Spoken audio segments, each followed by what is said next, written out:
नहमदुहु व नुसल्ली अला रसूलिहिल करीम अम्मा बाद फ़अऊज़ु बिल्लाहि मिनश शैतानिर रजीम बिस्मिल्लाहिर रहमानिर रहीम रब्बिश्रह ली सदरी व यस्सिर ली अमरी वहलुल उक़दतम मिन लिसानी यफ़क़हू क़ौली वजअल ली वज़ीरम मिन अहली अल्लाहुम्मा फ़क़्क़िहना फ़िद्दीन अल्लाहुम्मा अन्फ़अना बिमा अल्लमतना व अल्लिमना मा यनफ़अुना व ज़िदना इल्मा अल्लाहुम्मा जअल फ़ी क़ल्बी नूरन व फ़ी बसरी नूरन व फ़ी समई नूरन व अन यमीनी नूरन व अन यसारी नूरन व फ़ौक़ी नूरन व तहती नूरन व अमामी नूरन व ख़ल्फ़ी नूरन वजअल ली नूरन व फ़ी लिसानी नूरन व असबी नूरन व लहमी नूरन व दमी नूरन व शाअरी नूरन व बशरी नूरन वजअल फ़ी नफ़्सी नूरा व अअज़म ली नूरा अल्लाहुम्मा आतिनी नूरा आमीन या रब्बल आलमीन। अल्लाहुम्मा ला तुसल्लित अलैना मन ला यरहमना व ला यख़ाफ़ूका फ़ीना। ए अल्लाह, हम पर ऐसे हुक्मरान मुसल्लत ना फरमाना जो हम पर रहम ना करें और हमारे बारे में तुझसे डरने वाले ना हों। आमीन सुम्मा आमीन। वला तहिनु वला तहज़नु व अंतुमुल आलऊन इन कुंतुम मुमिनून। और तुम गम मत करो और तुम परेशान मत हो और तुम ही गालिब रहोगे अगर तुम ईमान वाले हो। सूरह आले इमरान की ये आयत है और सूरह आले इमरान की इस आयत में अल्लाह ताला फरमाते हैं कि अगर तो तुम्हारे पास ईमान है ना, तो ईमान की वजह से तुम यकीनन गालिब आकर रहोगे, चाहे जिस वक्त भी आओ। तुम गम ना करो और तुम परेशान ना हो। यानी सबसे ज़्यादा अगर आजकल के हालात में हमें किसी चीज़ पर काम करने की ज़रूरत है ना, वो हमारा ईमान है। और हम ये नहीं कर सकते कि हम कलेक्टिवली सोसाइटी के ईमान पे काम करने लग जाए, बल्कि हमारे अपने अपने पर्सनल घरों से जो ईमान निकला है ना, सबसे ज़्यादा हमें उस पर काम करने की ज़रूरत है। हमारे घरों से कैसे नमाज़ें निकल गई, कैसे रोज़े निकल गए, कैसे जितने भी अल्लाह के अहकामात पर अमल होने चाहिए थे वो सारा कुछ हमारे घरों से कैसे एग्ज़िट हो गया।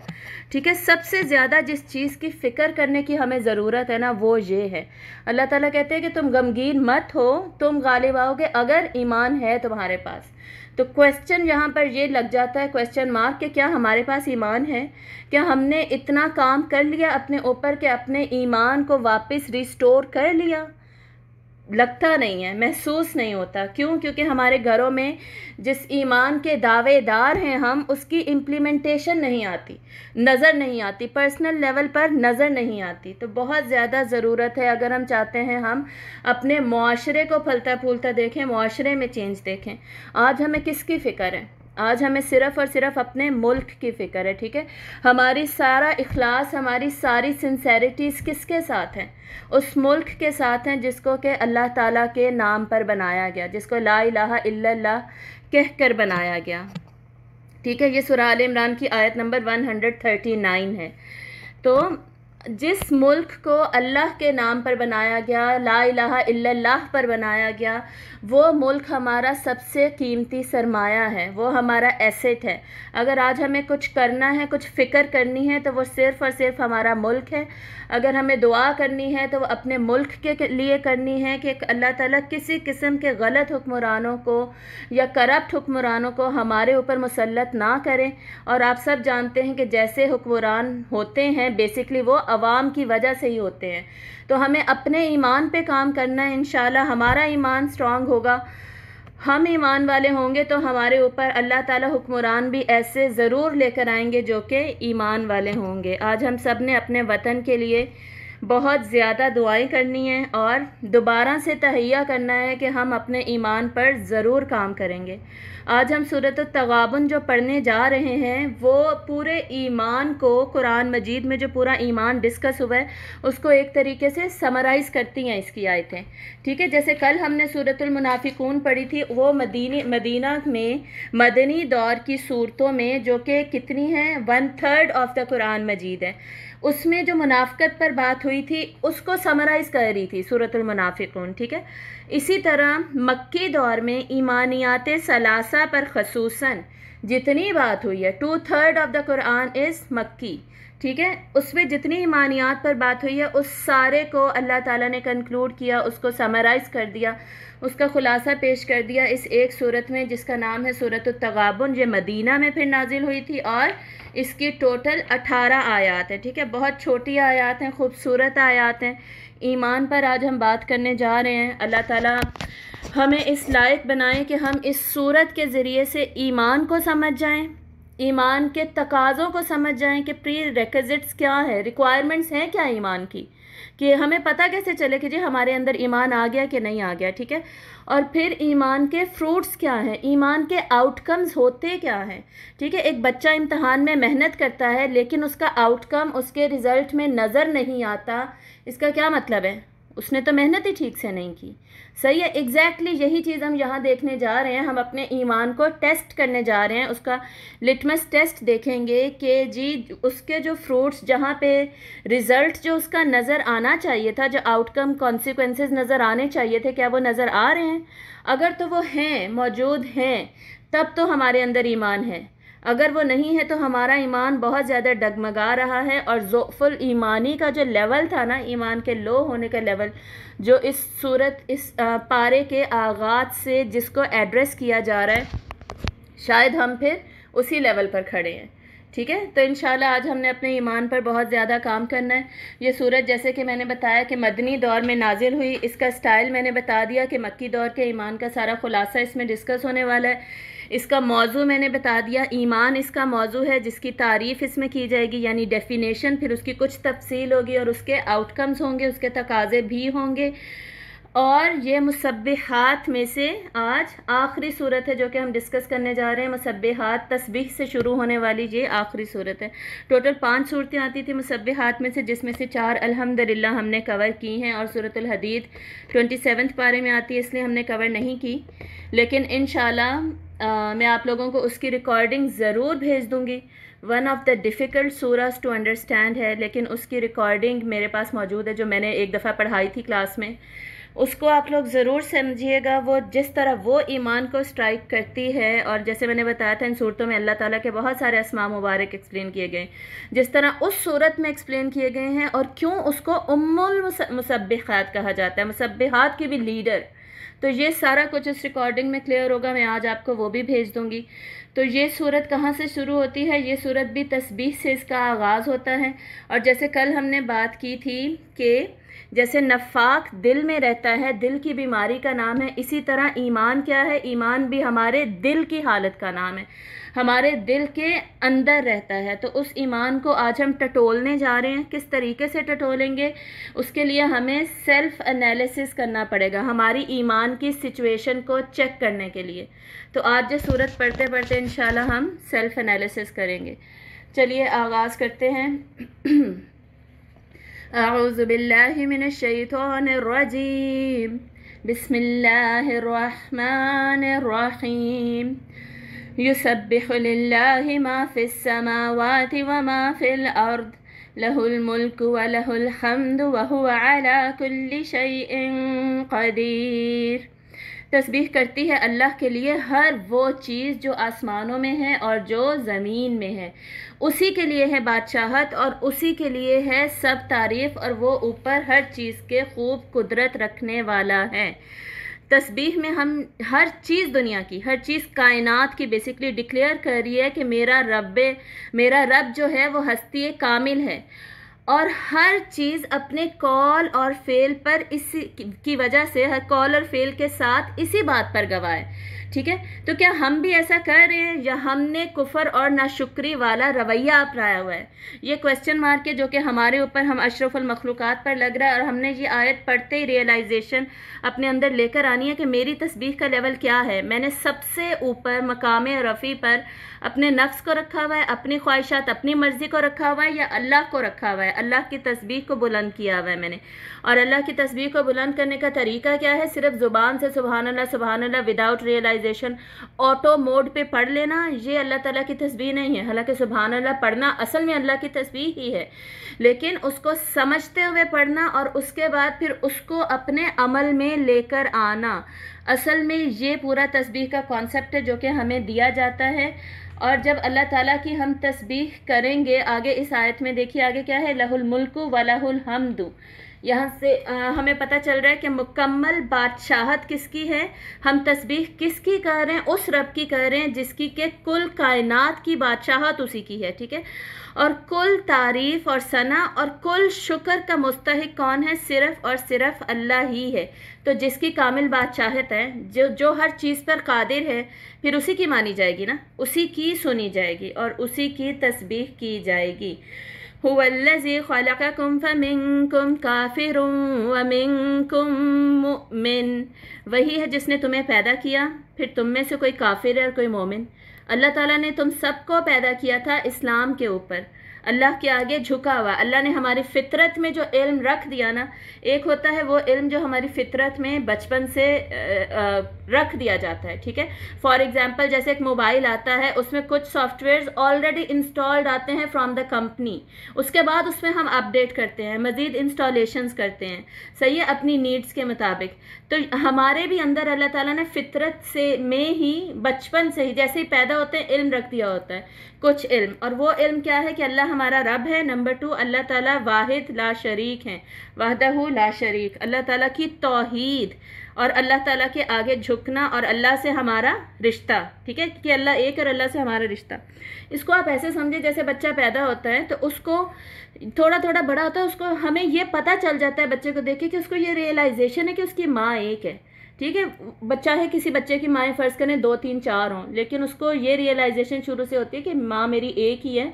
और दूसरा, मेरा अपनी माँ से रिश्ता क्या है, सबसे स्ट्रांग रिश्ता मेरा अपनी माँ के साथ है। समझ आ रही है? बच्चे को कैसे पता चलता है, बताते थोड़ी हैं हम कि मैं तुम्हारी माँ हूँ। 2 4 5 6 महीने के बच्चे को ये रियलाइजेशन होती है कि ये मेरी यही एक मेरी माँ है और इससे मेरा रिश्ता क्या है। तो अल्लाह ने क्या अपने बारे में हमारे दिल में नहीं रखा होगा? अल्लाह ने हमारे दिल में रखा है कि मैं ही तुम्हारा रब हूँ, एक हूँ, मैं एक हूँ अल्लाह, ठीक है, मैंने बनाया तुम्हें और मेरा तुम्हारे साथ रिश्ता क्या है, रब और अब्द का रिश्ता है। लेकिन अनफॉर्चुनेटली अफसोस की बात यह है कि हम उसको इग्नोर करने लगते हैं और हम ही में से कुछ मोमिन ही रहते हैं और कुछ कुफर पर चले जाते हैं। जैसे जैसे बड़े होते हैं ईमान उनमें से निकलता जाता है। दूसरा, डेफिनेटली इसका मतलब ये है कि कुछ को उनके वालिदैन किसी और मज़हब पर ले जाते हैं, या ईसाई बना देते हैं, या यहूदी बना देते हैं, या मुशरिक बना देते हैं, तो वो भी कुफर की तरफ चले जाते हैं। तो यहाँ पे बेसिकली कहा क्या जा रहा है कि वो अल्लाह जिसने तुम्हें पैदा किया, ईमान पे पैदा किया था, तो तुम्हारा एटीट्यूड क्या होना चाहिए, तुम अल्लाह ताला के शुक्रगुजार बनो, उसी को माबूद बनाओ और उसी के आगे झुको, ठीक है। अल्लाह ताला के मुनकर और नाफरमान फिर मत बनो। ये कितनी अजीब सी बात है कि जो हमारा खालिक और मालिक है उसी के हम मुनकर हो जाते हैं और फिर काफिर कुफर की तरफ इंसान चला जाता है, इवन अहकामात में कुफर करने लग जाता है और तकजीब करने लग जाता है। अच्छा, कल हमने तकजीब की थोड़ी सी बात की थी जिसमें मैंने आपको बताया था मुकज़्ज़िब होना काज़िब होने का भी नेक्स्ट लेवल होता है, ठीक है। और उसमें मैंने आपको बताया था मुकज़्ज़िब के लिए जो वईद आई है कुरान मजीद में, वो वैल की है, हलाकत की है, हलाकत है मुकज़्ज़िबीन के लिए। और जो काज़िबीन है ना, उनके लिए वैल नहीं है, उनके लिए लानत है, ठीक है। वैल है काज़िबीन के लिए, ऐसा नहीं है लानत है काज़िबीन के लिए। बहुत ज़्यादा डिफरेंस नहीं है, लेकिन एक वर्ड का डिफरेंस है। तो कल क्लास के बाद मुझे याद आया, अमूमन लाइव क्लास में ऊपर नीचे कुछ हो जाता है तो वो ये मैं करेक्शन कर रही हूँ, ठीक है। लानतुल्लाहि अलल काज़िबीन, जो काज़िबीन है उन पर अल्लाह ताला की लानत है। और कल मैंने बताया था और वैलुल लिल मुकज़्ज़िबीन जो है, मुकज़्ज़िबीन के लिए वैल है। ये तो इंशाल्लाह सूरतुल मुरसलात में 10 दफ़ा याद आएगी, तब मैं आपको डिफरेंस एक्सप्लेन करूँगी। बेसिकली पता कैसे चलता है कि कोई हराम गुनाह जो है वो गुनाह कबीरा मेजर सिंस में कैटेगराइज हो रहा है, ये बहुत इंपॉर्टेंट है यहाँ पे पॉइंट। झूठ मेजर सिंस में कैसे कैटेगराइज किया है उलमा ने, क्योंकि उसकी जो सज़ा बताई गई है ना, वो सज़ा है जो बेसिकली मेजर सिंस की है। अल्लाह की जो लानत है ना, लानत का मतलब होता है अल्लाह की रहमत से दूरी हो गई हमेशा हमेशा के लिए। और ये जो रहमत से दूरी है, ये बेसिकली वो सज़ा है जो कि बहुत बड़ी सज़ा है और सिर्फ कबीरा गुनाह की ही हो सकती है। इसलिए झूठ कबीरा गुनाहों में आता है, ये आपने याद रखना है। तो यहाँ पे हम क्या पढ़ रहे थे कि जो काफिर हो जाता है वो बेसिकली क्या है, वो अल्लाह ताला का नाशुक्र है। वल्लाहु बिमा तामलून बसीर, और जो कुछ तुम कर रहे हो अल्लाह उसको खूब देखने वाला है। क्या मतलब ये कि जो मोमिन रहे, जो ईमान पर कायम रहे, कौली तौर पे भी और अमली तौर पे भी। पता नहीं हम इसको रिड्यूस क्यों कर देते सिर्फ कौल के ऊपर के, जो बोलने ईमान में, अकीदे में, जो अकीदे में सिर्फ मुसलमान रहे उन पे सिर्फ हम बात ले जाते हैं। जो अकीदे से हट कर यहूदी ईसाई हो गए, सिर्फ उनकी हम बात करने लग जाते हैं, हालांकि अमली तौर पे भी यहाँ पे बात हो रही है। अकीदा ईमान वाला ही रहा, लेकिन अमली तौर पे ईमान नज़र नहीं आया, ठीक है। अमली तौर पे मुनकर हो गए, लिबरल हो गए, नॉन प्रैक्टिसिंग हो गए। तो जो बेसिकली मोमिन रहे उनके लिए इस पर्टिकुलर पोर्शन में बशारत है, खुशखबरी है कि अल्लाह जो कुछ तुम कर रहे हो ना उसको देख रहा है, यानी उसका तुम्हें अजर मिल जाएगा। और इसी में हमारे लिए वार्निंग भी है, डरावा भी है उनके लिए जो कुफर पर चले गए, कि अल्लाह उन्हें भी देख रहा है जो वो लोग कह रहे हैं। तो ये छोटी छोटी सी आयतें हैं, खूबसूरत सी आयत हैं, इन्हें हम सिंपल सिंपल भी पढ़ सकते हैं, लेकिन मैं चाहती हूँ कि हम इनकी डेप्थ में जाएं, इन सारी आयात को आपस में एक दूसरे के साथ रिलेट करें, और बिटवीन द लाइंस जो हमें मैसेजेस दिए जा रहे हैं वो भी हम साथ साथ समझते जाएं। अगली आयत देखिए, खलक़स समावाति वल अर्द बिल हक़्क़ि व सव्वरकुम फ़अहसन सुवरकुम व इलैहिल मसीर।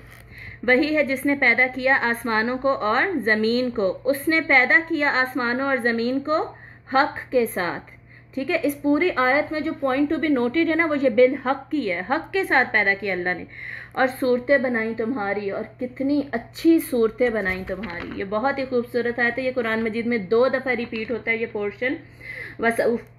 वसव्वरकुम फ़अहसन सुवरकुम व इलैहिल मसीर, और उसी की तरफ लौट कर जाना है। मतलब कि वो खुदा जिसने कायनात बनाई, आसमान और ज़मीन बनाए, उनको हक के साथ बनाया। हक के 2 मीनिंग मैंने आपको परसों एक्सप्लेन किए थे, यानी बा मकसद बनाया। आसमानों और ज़मीन और कायनात में मौजूद हर चीज़ उसका एक मकसद है, उसको बिला वजह नहीं बनाया, उसको कुछ ना कुछ करने के लिए कोई ना कोई टारगेट दिया है कि तुमने इसको अचीव करना है, उस मकसद के लिए बनाया है, ठीक है। और हक का दूसरा मायने क्या था? सच। अल्लाह ताला ने उसको सच्चाई के साथ बनाया है कि वो सच्चाई का मजहर है, वो सच्चाई को प्रूव कर रही है। सबसे बड़ा सच क्या है? अल्लाह ताला का एक होना और अल्लाह का हमारे साथ रब और अब्द का रिश्ता होना। तो पूरी कायनात ये साबित करती है अल्लाह की बात मान कर, अल्लाह की तस्बीह बुलंद करके कि अल्लाह ही हमारा रब है, और अल्लाह के अहकामात के मुताबिक चल कर के अल्लाह एक है। अगर खुदा ना ख्वास्ता अल्लाह एक ना हो, फिर तो ये जो पूरा हमारा निज़ाम है, सिस्टम है, इसमें तो लड़ाई झगड़ा हो रहा होता। एक खुदा कहता है कि जी नहीं ये ऐसे चलेगा, सूरज ऐसे घूमेगा, दूसरा कहता है कि नहीं प्लैनेट्स जो है वो दूसरी तरफ घूमेंगे, किसी और सूरज के इर्द गिर्द घूमेंगे, ठीक है। कुरान मजीद में अल्लाह ताला कहते हैं कि अगर एक से ज़्यादा खुदा होते तो उनमें तो फिर झगड़ा चल रहा होता। ये सिस्टम जो इंसाफ पर मबनी यूनिफाइड सिस्टम जो चल रहा है, डिसिप्लिन के साथ चल रहा है, ये सारा कुछ तो फिर ना हो रहा होता। तो हक के साथ बनाना डायरेक्टली हमें गौर व फिक्र करने का कहता है, ठीक है। गौर व फिक्र करके नतीजे पे किस पे पहुंचना है? ईमान बिल्लाह पर। ये जो शुरू किया आयत है ना, ये सारी ईमान बिल्लाह पर बात कर रही हैं। और अल्लाह पर ईमान कैसा? अल्लाह की ज़ात पर ईमान, यानी अल्लाह की तौहीद वहदानियत पर ईमान, और फिर अल्लाह की सिफ़ात पर ईमान। यहाँ पर हमें अल्लाह ताला की मुख्तलिफ सिफ़ात पता चल रही हैं कि अल्लाह की कामिल बादशाहत है, सारी तारीफ़ ही अल्लाह ताला की है, वही हमारा खालिक है, उसी के लिए हम मोमिन हैं। उसी ने आसमान और ज़मीन को हक़ के साथ पैदा किया, और उसके बाद वसव्वरकुम, और तुम्हारी सूरतें बनाई, फ़अहसन सुवरकुम, और कितनी खूबसूरत फिर सूरतें बनाई तुम्हारी। मतलब कि तुम्हें भी तो उसी अल्लाह ने बनाया है ना, तो तुम्हें क्या हक़ के साथ नहीं बनाया होगा? तुम्हारे अंदर क्या सच्चाई नहीं रखी होगी? या तुम्हें कोई मकसद ही नहीं दिया होगा?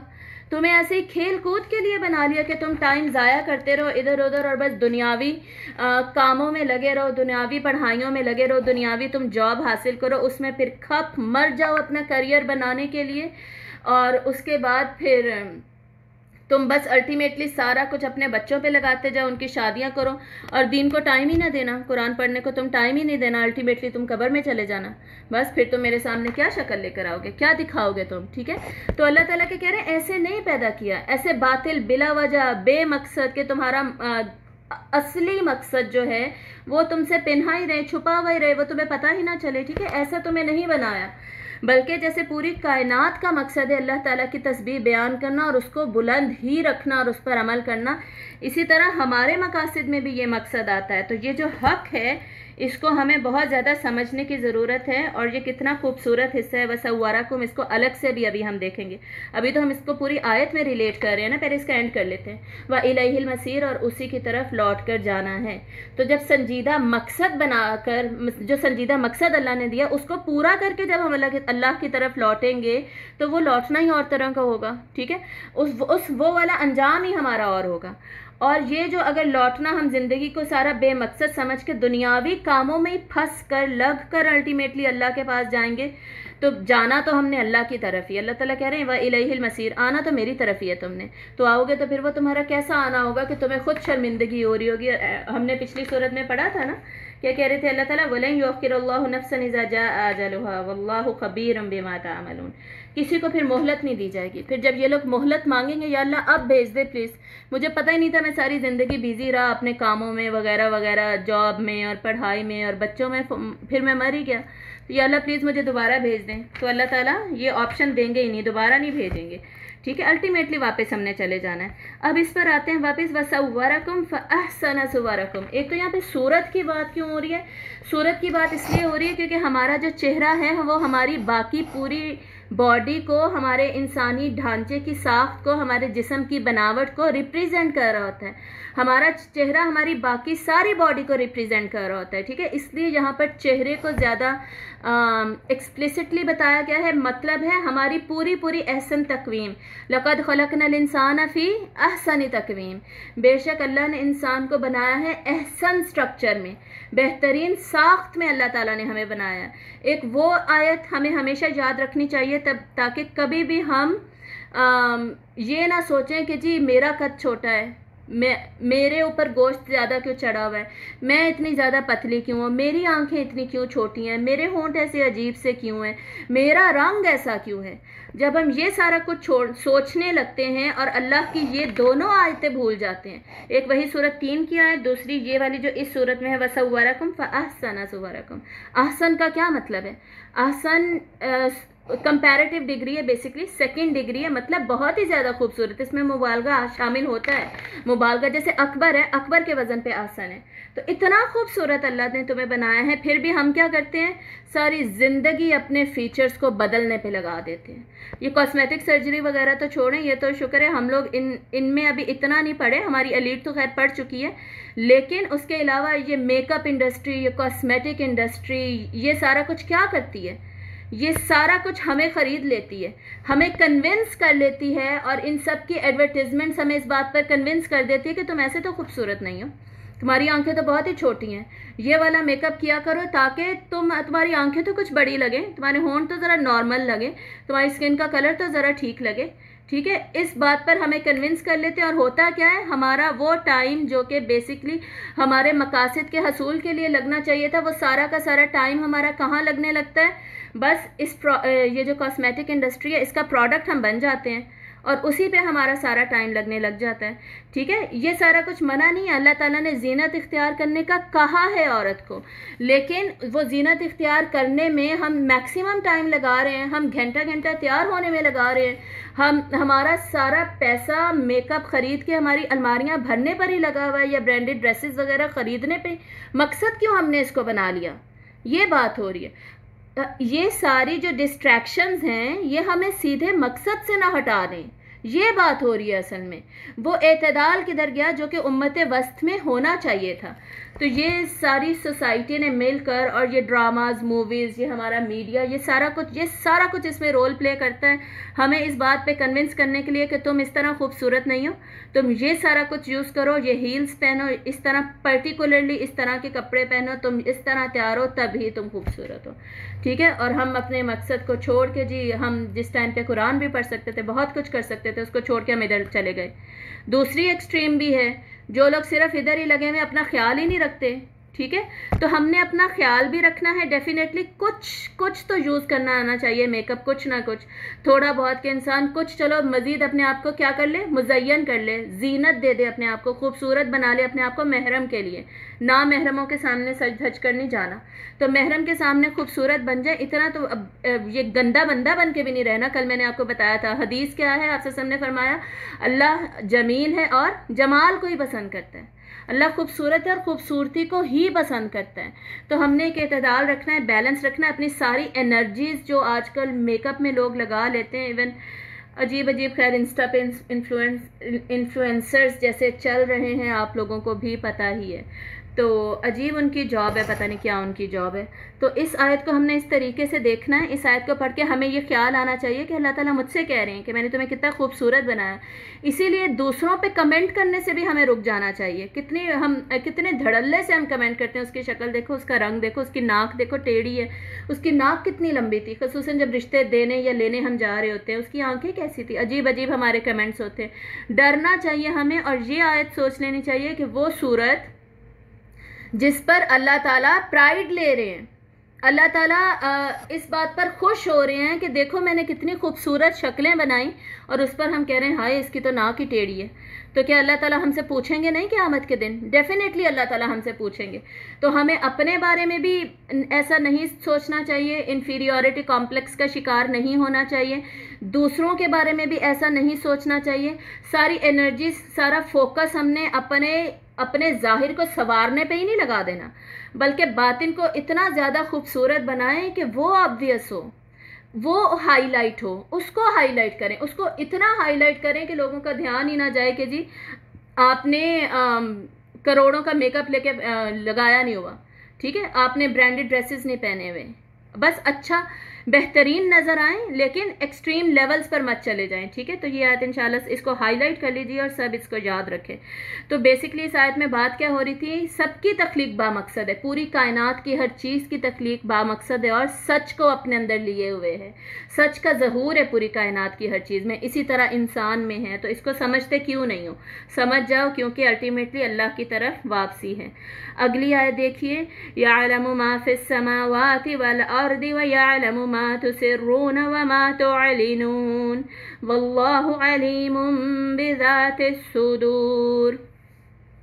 वो जानता है। अब यहाँ पर अल्लाह ताला के इल्म की बात हो रही है, ठीक है। ऊपर अल्लाह ताला की तख्लीक की सिफ्त की बात थी, यहाँ पर अल्लाह ताला के इल्म की सिफ्त की बात है।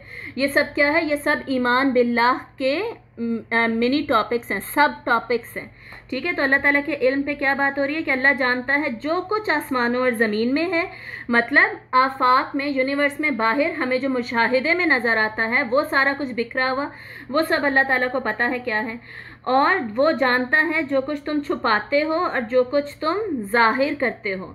हम जो कुछ जाहिर कर रहे होते हो, चाहे वो हमारी बॉडी पे हो, हमारे घरों में हो, हमारे कहने में हो, हमारे एक्सप्रेशंस के ज़रिए से हो, हमारे खाने पकाने में हो, हमारे हाथों से अमल करने में हो, वो सब अल्लाह ताला जानते हैं। उसके अलावा जो हम अपने अंदर अल्लाह से छुपाने की कॉन्शियस एफर्ट कर रहे हैं कि मेरे इरादे, मेरी नीयतें, मेरे अंदर किसी के लिए गिल, कीना, बुराई, अल्लाह ताला क्या कह रहे हैं कि जो कुछ मैं अपने अंदर छुपाने की कोशिश कर रही हूँ ना, उससे भी अल्लाह ताला बखूबी बाखबर है। अल्लाह ताला का इल्म इतना वसी दायरे वाला है, सब कुछ अल्लाह को पता है। वल्लाहु अलीमुम बिज़ातिस सुदूर। और जो कुछ सीनों में छुपा हुआ है ना, उससे भी अल्लाह ताला खूब बाखबर हैं। मतलब एक तो ऊपर क्या था, एक हम कॉन्शियसली कुछ छुपा रहे होते हैं, अपने इरादे, अपनी नीयतें, किसी के बारे में कीना, गिल, और भी जो कुछ हम इरादतन छुपा रहे होते हैं। और नंबर 2, जो कुछ हमें भी नहीं पता कि हम छुपा रहे हैं, हमारे दिलों के अंदर, हमारे सब कॉन्शियस माइंड में जो कुछ चल रहा होता है, डिफरेंट किस्म के ख्यालात, तसव्वुरात, या सीने में कोई भी राज हो सकते हैं जो कि हमारे तहत शऊर में हैं। हमारी जीन्स में जो कुछ है, हमारी जीन्स में जो कुछ डीएनए में डिज़ाइन हुआ है हमें वो नहीं पता, लेकिन अल्लाह ताला को उसकी एक एक चीज़ की भी खबर है। हमारे फ्यूचर की खबर भी अल्लाह ताला को है। हमारी जीन्स के अंदर कोई प्रॉब्लम तो नहीं आ रही, हमारे सेल्स जो हैं उनकी मैन्युफैक्चरिंग, उनकी फॉर्मेशन, उनकी डीफॉर्मेशन, ये सारा कुछ ठीक से हो रहा है कि नहीं, कोई प्लेटलेट्स वगैरह हमारी बॉडी में कम तो नहीं हो रहे, ब्लड सेल्स ठीक चल रहे हैं हमारी बॉडी में, ये सारा कुछ हमें पता है। चाहे अभी बैठे बैठे हमारे अंदर प्लेटलेट्स कम हो रहे हो, हमें तो पता ही नहीं है। पता किसको है? अल्लाह को पता है। जो कुछ हमारे अंदर है जिसका हमें नहीं पता, या वो इरादे जो हम असल में छुपा रहे हैं और हम समझते हैं दुनिया को नहीं पता, अल्लाह ताला क्या कह रहे हैं? अल्लाह का इल्म इतना लामहदूद है और इतना वसी है और इतना कामिल है कि अल्लाह को सब पता है। अब यहाँ पे हम कर क्या रहे हैं? बेसिकली हम अपने ईमान को हम बेसिकली ईमान ला रहे हैं दोबारा अल्लाह के इल्म पे। ठीक है, ये असल में हो रहा है यहाँ पे। अल्लाह के इल्म की डिटेल पढ़ ली, अब हमारा ईमान अल्लाह की इल्म की बेसिस पे स्ट्रांग हो गया। बेसिकली हमें ये तो पता है अल्लाह पर ईमान लाना है, लेकिन अल्लाह पर कैसा ईमान लाना है, ये यहाँ पर बात हो रही है।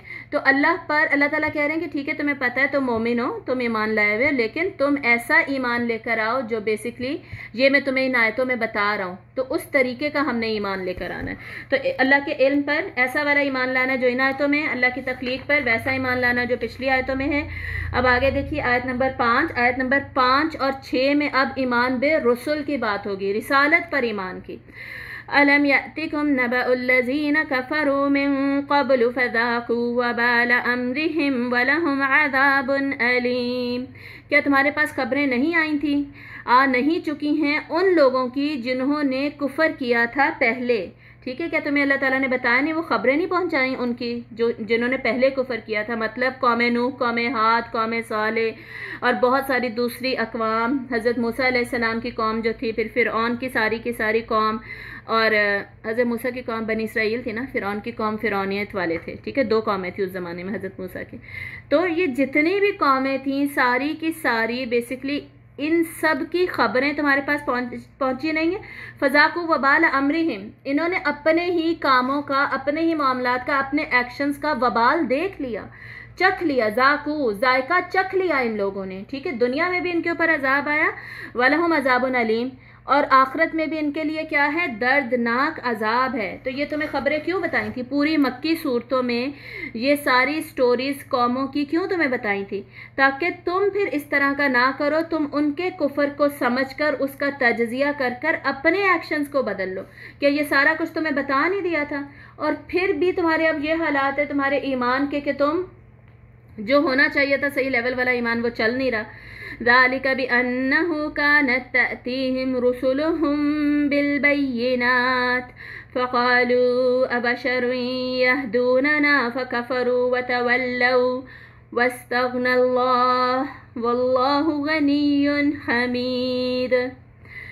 ये इसलिए हुआ कि उनके पास उनके रसूल आते रहे वाज़े निशानियों के साथ, ठीक है। ये दोनों आयतें आपस में रिलेटेड हैं। तो अल्लाह ताला कह रहे हैं कि उनके साथ ऐसा क्यों हुआ था, उन पर अजाब क्यों आया था। ये इसलिए आया था कि उनके पास भी उनके रसूल वाज़े निशानियों के साथ, क्लियर दलाइल के साथ, जिनमें कोई डाउट नहीं था, कोई कन्फ्यूजन नहीं थी, उसके साथ आए थे। यानी उनका मैसेज क्या था, बिल्कुल क्लियर था, ठीक है। और वो मैच भी करता था हमारी फितरत के साथ, जो ऑलरेडी हमारे फितरत में इल्म अल्लाह ने रख दिया, इल्म फितरत, नूर फितरत, उसके साथ इल्म वही, नूर वही मैच कर रहा था, नूरुन अला नूर बन रहा था, ठीक है। लेकिन फिर भी इन लोगों ने कहा क्या, इन लोगों ने कुफर किया, वतवल्लौ मुँह फेर लिया, और जवाब क्या दिया था, फ़क़ालू अबशरुन यहदूनना, कि क्या इंसान हमें हिदायत देंगे, यानी ये जो हमारे जैसे इंसान हैं ये कोई ख़ास चीज़ है जो ये हमें हिदायत देंगे, ये हमें बताएंगे कि जी हम गलत रास्ते पे हैं और ये सही रास्ते पे, हम इनका रास्ता फॉलो करें। भाई हम इनका रास्ता क्यों फॉलो करें, ये हमारी तरह के इंसान ही तो है। इस बात पे वापस आते हैं, पहले आयत को कंप्लीट करते हैं। वस्तग़नल्लाह, और अल्लाह ने इनसे बेनियाजी इख्तियार की, अल्लाह गनी हो गया, अल्लाह बेनियाज हो गया, मतलब अल्लाह को इनकी ज़रूरत ही नहीं थी, तो अल्लाह ताला ने इनको ख़त्म कर दिया। जो ऐसे लोग हैं जो कुफर पर हैं, अल्लाह को उनकी क्या ज़रूरत है।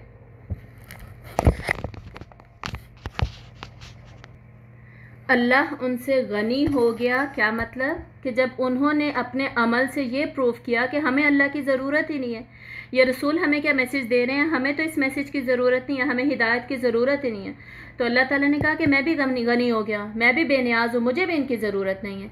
जब इंसान को जो कि है ही अल्लाह पर डिपेंडेंट, वो अपने अमल के ज़रिए से ये साबित कर रहा है कि मुझे अल्लाह की ज़रूरत नहीं है, मैं तो अपनी मेहनत पर, अपनी सलाहियतों पर डिपेंडेंट हूँ, मैं तो उसी के ज़रिए से कामयाबी हासिल कर रहा हूँ, तो अल्लाह ताला भी ऐसे लोगों से बेनियाज हो जाते हैं, अल्लाह ताला इनकी फ़िक्र छोड़ देते हैं। वल्लाहु गनियुन हमीद, और अल्लाह तो बहुत ज़्यादा बेनियाज है और तमाम हमद, तमाम खूबसूरत सिफ़ात का मालिक है। यानी ये अल्लाह ताला की तारीफ़ करें ना करें, अल्लाह को इनकी ज़रूरत नहीं है, अल्लाह तो ख़ुद ब खुद ही तारीफ़ वाला है, और अल्लाह ताला इनको अगर अल्लाह की ज़रूरत नहीं है तो अल्लाह तो बिल्कुल ही बेनियाज है। अल्लाह को क्या इनकी ज़रूरत है, बिल्कुल भी ज़रूरत नहीं है। अब हम वापस आते हैं इनके जवाब पर, ये कहते क्या थे। तो ये ईमान बिर रसूल का बेसिकली हिस्सा क्या है कि एक तो अल्लाह के रसूलों को पर ईमान लाया जाए, उन्होंने जो मैसेज दिया उस पर ईमान लाया जाए, और अल्लाह ताला ने रसूलों को इंसानों में इंसान ही रसूल बनाकर भेजे।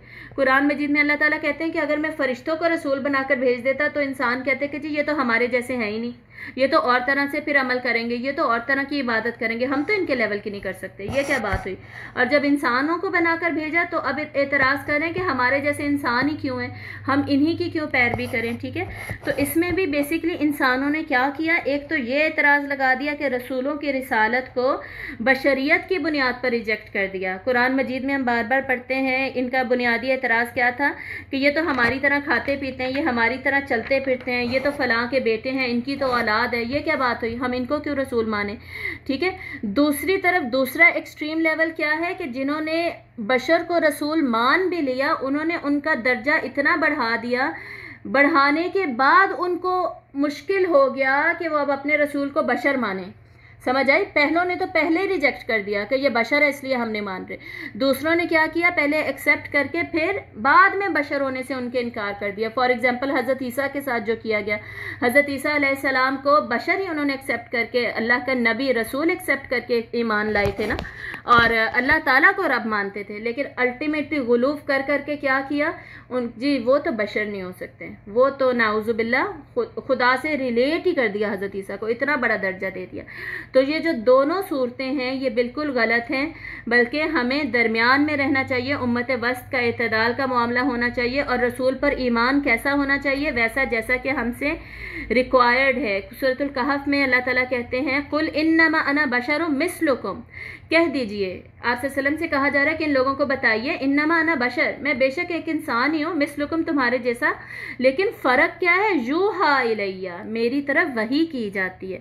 यानी बशरियत का जो आला तरीन मकाम हो सकता है ना, और दर्जा हो सकता है, जो कि आप सल्लल्लाहु अलैहि वसल्लम के शान है, वो आप सल्लल्लाहु अलैहि वसल्लम को दिया गया। बशरियत है, लेकिन बशरियत में भी अज़मत का दर्जा दे दिया गया, वो अज़मत का दर्जा कि जिसके ज़रिए से अल्लाह ताला वही दे रहे एक इंसान को, वो दर्जा दे दिया। ठीक है, तो रसूल इंसान होते हैं, लेकिन उनमें इम्तियाजी खसूसियात खसाइस मौजूद होते हैं, और उनको बशरियत का आला मुकाम अल्लाह ताला देते हैं। लेकिन हमारा अकीदा जो है यहाँ पर इस आयत में ये क्लियर कर दिया गया। अब आगे देखिए आयत नंबर 7, उसमें अब आखिरत की बात हो रही है।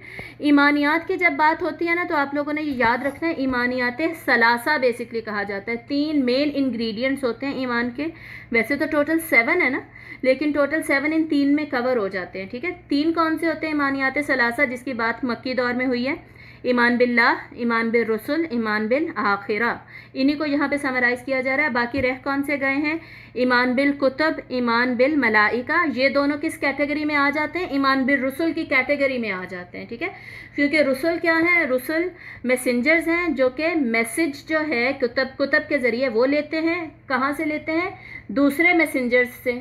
मलाइका खुद रसूल हैं, ठीक है, अल्लाह के रसूल हैं जो कि मैसेज दे रहे हैं आप सल्लल्लाहु अलैहि वसल्लम को। और बहुत सारे मलाइका के बहुत सारे डिफरेंट फंक्शंस हैं, डिटेल में हम नहीं जा रहे, लेकिन रसूल, फिर रिसालत, यानी जो मैसेज था, रिसाला कहना चाहिए बेसिकली, रिसाला जो मैसेज है किताबों में, और फिर से रसूल, प्रॉफिट्स, ये सारे एक कैटेगरी में आ जाते हैं एक तरीके से, इसलिए ईमानियात सलासा होता है। ईमान बिल रसूल में ये 3 हो गई, 3 4 5, और 2 रह कौन सी गई, ईमान बिल आखिरा जो है उसके साथ ही शामिल होता है ईमान बिल तकदीर।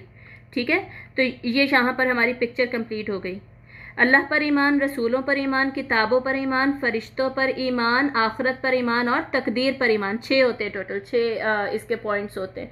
तो ईमान बिल तकदीर भी इसके साथ शामिल होता है। ठीक है, आखिरत पर जब हमारा ईमान होगा तो डेफिनेटली साथ ही हमारा ईमान तकदीर पर मजबूत होगा। तकदीर क्या है, बेसिकली तकदीर अल्लाह ताला का इल्म है, अल्लाह ताला का मुकम्मल और लामहदूद इल्म कि कहाँ पे हम पैदा हुए और अल्टीमेटली हमने जन्नत या जहन्नुम में कहाँ पर जाना है। ठीक है, तो ये सारा शुरू से सारा जो ईमान था वो ईमान बिल तकदीर के साथ रिलेटेड होता है।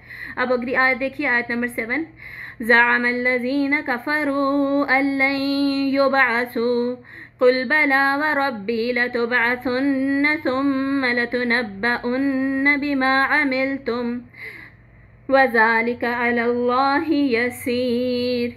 काफिरों को ज़ोम क्या है, गुमान क्या है, अल्लाह युबासू कि हरगिज़ नहीं हम उठाए जाएंगे। यानी ईमान बिल आखिरत उनका इतना वीक था, उन्होंने क्या कह दिया कि हम उठाए नहीं जाएंगे, बल्कि ओपोजिट इसके होना चाहिए था कि जिस खुदा ने हमें तख्लीक किया है, खलक़स समावाति वल अर्दा, और हमें भी बनाया, वसव्वरकुम फअहसन सुवरकुम, उस खुदा ने जब कह दिया कि क़यामत होगी तो भाई होगी। वो जिसने हमें अव्वल वक्त पे तख्लीक कर दिया, मट्टी से, ज़ीरो से, स्क्रैच से बना दिया, वो क्या हमें दोबारा से नहीं बना सकता? हमारे मरने के बाद हमें दोबारा से नहीं उठा सकता? ये दलील बार बार कुरान मजीद में दी जाती है। तो अब इन्हें गुमान क्या हो रहा है, ये ईमान बिल आखिरा को कैसे बिगाड़ रहे हैं कि ये कैसे पॉसिबल है कि हमें दोबारा उठाया जाए? तो अल्लाह ताला कहने ने जवाब क्या दे, कुल भला, यकीनन ऐसा होगा, वरब्बी, कसम है मेरे रब की, लतुबअसुन्ना, तुम यकीनन ज़रूर उठाए जाओगे, सुम्मा लतुनब्बउन्ना, फिर यकीनन तुम ज़रूर बताए जाओगे, जितलाए जाओगे, बिमा अमिल तुम, जो कुछ के तुम करते थे। मतलब कि ये जो तुम दुनिया में अमाल कर रहे हो, ये तुम्हारे ख्याल में बिला वजह है? पहले हमने पढ़ा था ना बिलहक की, हर चीज़ का मकसद है। तो ये जो अमाल कर रहे हो भाई, इनका मकसद, इनका अंजाम होगा, एंड पे जज़ा सज़ा होगी, बदला होगा, बराबरी होगी। वरना तो अगर ये सारा एवी हो तब तो जंगल का कानून चलेगा, जो जैसे मर्जी जिस चीज़ को मर्जी करता रहे। इसीलिए जिन लोगों का आखिरत पर यकीन कमज़ोर होता है ना, असल में वही लोग ज़्यादा गुनाहों में उलझे हुए होते हैं, ठीक है। और जिनका आखिरत पर यकीन होता है ना कि मेरी तो पकड़ हो जाएगी, बदला मिलेगा, वो लोग फिर उल्टे पुल्टे काम नहीं करते, वो कुरान पढ़ते ही अपने आप को बदल लेते हैं। सही है, तुम्हें बता दिया जाएगा जो कुछ तुम करते हो, वज़ालिका अलल्लाहि यसीर, और ये तो अल्लाह ताला के लिए बहुत ही ज़्यादा आसान है। मतलब कि तुम पूछ रहे हो कि कैसे होगा, ये हो ही नहीं सकता। अल्लाह युबासु, कि हरगिज़ नहीं तुम उठाए जाओगे, ये पॉसिबल ही नहीं है। तो अल्लाह ताला उसका जवाब क्या दे रहे हैं कि भाई ये बहुत आसान है, तुम्हें इसकी फ़िक्र करने की ज़रूरत नहीं है कि ये कैसे होगा। यानी यहाँ पर भी अल्लाह ताला अपनी शान बेनियाजी ही दिखा रहे हैं कि भाई मुझे तुम्हें बताने की ज़रूरत नहीं है ये कैसे होगा। तुम्हारा काम क्या है, युमिनूना बिल गैबी, गैब पर बस ईमान लेकर आओ। जितनी इन्फॉर्मेशन दे दी है ना, समेना व अताना, हमने सुन लिया और अमल कर लिया और अतात कर ली। सुनना ही काफ़ी है, कानों में बात पड़ गई, बस अतात और अमल हो गया। इससे आगे अकल के घोड़े दौड़ाने की ज़रूरत नहीं है, ये होगा कैसे, क्या होगा, क्यों होगा, कैसे होगा, ठीक है। इस डिटेल में अगर चले गए तुम्हारा तो ईमान फिर हिल के रह गया। तो बेसिक जो अकायद है ना, उनमें अकायद, ईमान का मतलब है बस हैव स्ट्रॉन्ग फेथ, बिलीव, बस बिलीव करें। अब आपको क्वेश्चन, अब अपने बिलीव्स को ही जब क्वेश्चन करने लग जाएंगे, आपकी तो फाउंडेशन ही हिल जाएगी। फाउंडेशन हिल गई आपकी तो सारी इमारत ही हिल गई, ठीक है। तो जब तक हमारी फाउंडेशन, बेसिक्स, हमारी रूट्स स्ट्रांग नहीं होगी, ऊपर मजबूत इमारत कैसे खड़ी होगी? हम समेना सुनते ही अमल करेंगे कैसे? जब हम सुनते ही ईमानियात को नहीं एक्सेप्ट कर सकते, तो सुनते ही अतात के जो मुश्किल मुश्किल अहकामात है वो तो बस, वो तो ऑलरेडी हमसे हो ही नहीं रहे, है ना। तो अब आगे देखिए, अगली आयत क्या है, फ़ा आमीनू। ये जो फ़ा आ रहा है ना शुरू में अगली ही आयत के, फिर इसका मतलब है जो शुरू में 1 to 7 आयत हुई है ना, उनको कंक्लूड किया जा रहा है यहाँ पर कि वो तुम्हें अब सारा पता चल गया, ईमान बिल्लाह क्या है, ईमान बिल रसूल क्या, ईमान बिल आखिरा, उसकी रिक्वायरमेंट्स है क्या, कैसा ईमान लाना है। अल्लाह के दोबारा उठाने पर, बासे बादल मौत पर जैसा बताया वैसा ईमान ले आओ, ये एतराज़ करने का ऑप्शन नहीं है तुम्हारे पास। तो इसको कंक्लूड किया जा रहा है इस आयत में। इस आयत को देखिए, फ़आमिनू बिल्लाहि व रसूलिहि वन्नूरिल्लज़ी अंज़लना वल्लाहु बिमा तअमलून ख़बीर। फिर ईमान लाओ अल्लाह पर और उसके रसूल सल्लल्लाहु अलैहि वसल्लम पर और उस नूर पर जो हमने नाजिल किया है, ठीक है। ये सूरत कहाँ नाजिल हुई थी? मदीना में। वहाँ पे कौन था? थे ही मुसलमान, मुशरिकीन तो ख़त्म हो गए थे। मैंने आपको बताया था ग़ज़वा उहद में आखिरी मुशरिक जो था वो भी मोमिन हो गया था और उन्हें अल्लाह ताला ने शहादत भी नसीब फरमाई थी। ग़ज़वा उहद में मुकम्मल शिर्क का ख़ात्मा हो गया था मदीना में 4th हिजरी तक, ठीक है। और इर्द गिर्द के कबीले बल्कि इस्लाम में आ रहे थे और मुशरिकीन मक्का तो बहुत दूर रह गए थे। फिर ये सूरतें जो आप सल्लम को मदीना में दी जा रही हैं, जाहिर है जो मदीना में ऑडियंस है उन्हीं के लिए दी जा रही है ना। तो मदीना में तो ऑडियंस ही मैक्सिमम मुसलमानों की थी, तो उनको क्या कहा जा रहा है? फ़आमिनू बिल्लाहि व रसूलिही, फिर लाओ ईमान अल्लाह और उस पर रसूल पर। इसका क्या मतलब है? वो तो ऑलरेडी मुसलमान थे, मोमिन थे। इसका वही मतलब है जो कि शुरू की सूरतों में आयत मैंने आपको बताई थी ना, सूरत निसा में जो आयत आती है, या अय्युहल्लज़ीना आमनू आमिनू बिल्लाहि व रसूलिही, कि ए लोगों जो ईमान लाए हो, ईमान लाओ अल्लाह और रसूल पर। इसका क्या मतलब है कि यानी तुम लोग जो ईमान के दावेदार हो, ऐसा ईमान लाओ जैसा ईमान लाने का हक है, वैसा ईमान लेकर आओ। तो यहाँ पर भी यही कहा जा रहा है कि हो तो तुम मुसलमान, लेकिन अब ईमान ऐसा करो, अपने ईमान को इस तरह का कर दो जैसा कि ईमान का हक है। ठीक है, तो अल्लाह और उसके रसूल पर अब ऐसा ईमान लाओ जैसा कि तुम्हें अभी एक्सप्लेन किया है। एतराज़ात वगैरह नहीं, तुम्हें ऑप्शन नहीं दिया कि तुम इस तरह की बातें करो, बल्कि जैसा अल्लाह ने बता दिया उस ईमान पर आंखें बंद करो और सुनो। जो सुन लिया वो कुरान में सच ही है, कुरान में हक ही है, उस हक पर ईमान ले आओ। और व नूर इल्लज़ी अंज़लना, यहाँ पे अन नूर किसको कहा जा रहा है? अन नूर कुरान मजीद का एक सिफाती नाम है। कुरान मजीद को नूर कहा जा रहा है, नूरे वही है कुरान मजीद। नूर क्या होता है? रोशनी, यानी हिदायत की रोशनी, यानी कुरान की रोशनी है तो हमें सीधा रास्ता नज़र आ जाएगा। अगर अंधेरे हैं, कुरान की रोशनी हटा दी, अंधेरा है, तो हमें रास्ता कैसे नज़र आएगा? ना ही हिदायत का रास्ता नज़र आएगा, ना हम मंजिल पर पहुंच सकेंगे। तो ये वो रोशनी है, ये वो टॉर्च है हमारी। ठीक है, और जैसे मैंने नूरुन अला नूर की बात की थी, एक नूर फितरत होता है हमारा, हमारी फितरत में नूर रखा है। नूरुन अला नूर क्या है? बेसिकली आयत नूर जो है सूरतुन नूर में, उसका एक फ्रेज़ है। ठीक है, तो उस फ्रेज़ में अल्लाह ताला क्या कहते हैं कि तुम्हारे अंदर जो मैंने नूर रखा है, रोशनी रखी है, एक इल्म ऑलरेडी दिया हुआ है, तुम्हें इल्हाम किया हुआ है, फ़अल्हमहा फुजूरहा व तक़वाहा, जो तुम्हारे अंदर रख दिया है, उसके ऊपर अब नूरे वही भी मैंने भेज दिया। तो दोनों एक दूसरे से मैच होते हैं यकीनन। अल्लाह दोनों का खालिक ही अल्लाह है, दोनों देने वाला अल्लाह है, ये कहना चाहिए। नूर फितरत भी अल्लाह ने दिया, नूर वही भी अल्लाह ताला ने दिया, दोनों एक दूसरे से मैच कर रहे हैं। तो दोनों को इकट्ठे लेकर चलो। नूर वही जो मैंने तुम्हें दिया है उस पर तुम ईमान लेकर आओ, जो कि अल्लाह ने नाजिल किया। ठीक है, और उसकी रोशनी में चलो। ये यहाँ पर कहा जा रहा है, कुतब को अल्लाह ताला ने यहाँ पर ऐड किया, वल्लाहु बिमा तामलूना खबीर, और अल्लाह उससे खूब वाकिफ़ है जो कि तुम करते हो। मतलब इस सारे के बाद, ये सारा कुछ तुम्हें बताने के बाद, अगर तुम इसकी फेवर में इसी के मुताबिक अपनी ज़िंदगी गुजार रहे हो तो अल्लाह को पता है तुम्हें जज़ा मिल जाएगी। अगर इसके अगेंस्ट तुम चाह रहे हो फिर भी, तो वो फिर भी अल्लाह बाखबर है, सज़ा मिल जाएगी। ठीक है, दोनों बातें इसमें इंक्लूडेड होती हैं इस एक पर्टिकुलर फ्रेज़ में, वल्लाहु बिमा तामलूना खबीर एंड बिमा तामलूना बसीर। आपको पता है हमने इस बारे में कितनी दफ़ा पढ़ा है? इतनी ज़्यादा दफ़ा पढ़ लिया है। सूरतुल मुजादिला में ये 2 दफ़ा या 3 दफ़ा रिपीट होता है। सिमिलरली सूरतुल हशर में, सिमिलरली सूरतुल मुम्तहिना में, ऑलमोस्ट हर सूरत में ये फ्रेज़ रिपीट हो रहा है जो इस बारे में हम पढ़ रहे हैं। आगे देखिए, यौम यजमउकुम लियौमिल जमइ ज़ालिका यौमुत तग़ाबुन, जिस दिन के वो तुम्हें जमा करेगा, जमा होने के दिन के लिए, यानी एक पर्पज़ होगा तुम्हारा जमा किया जाना उस दिन, क़यामत के दिन। अब ये कंक्लूजन जो हो रही थी ना, कंक्लूजन में क़यामत के दिन की अगली आयत में बात हो रही है।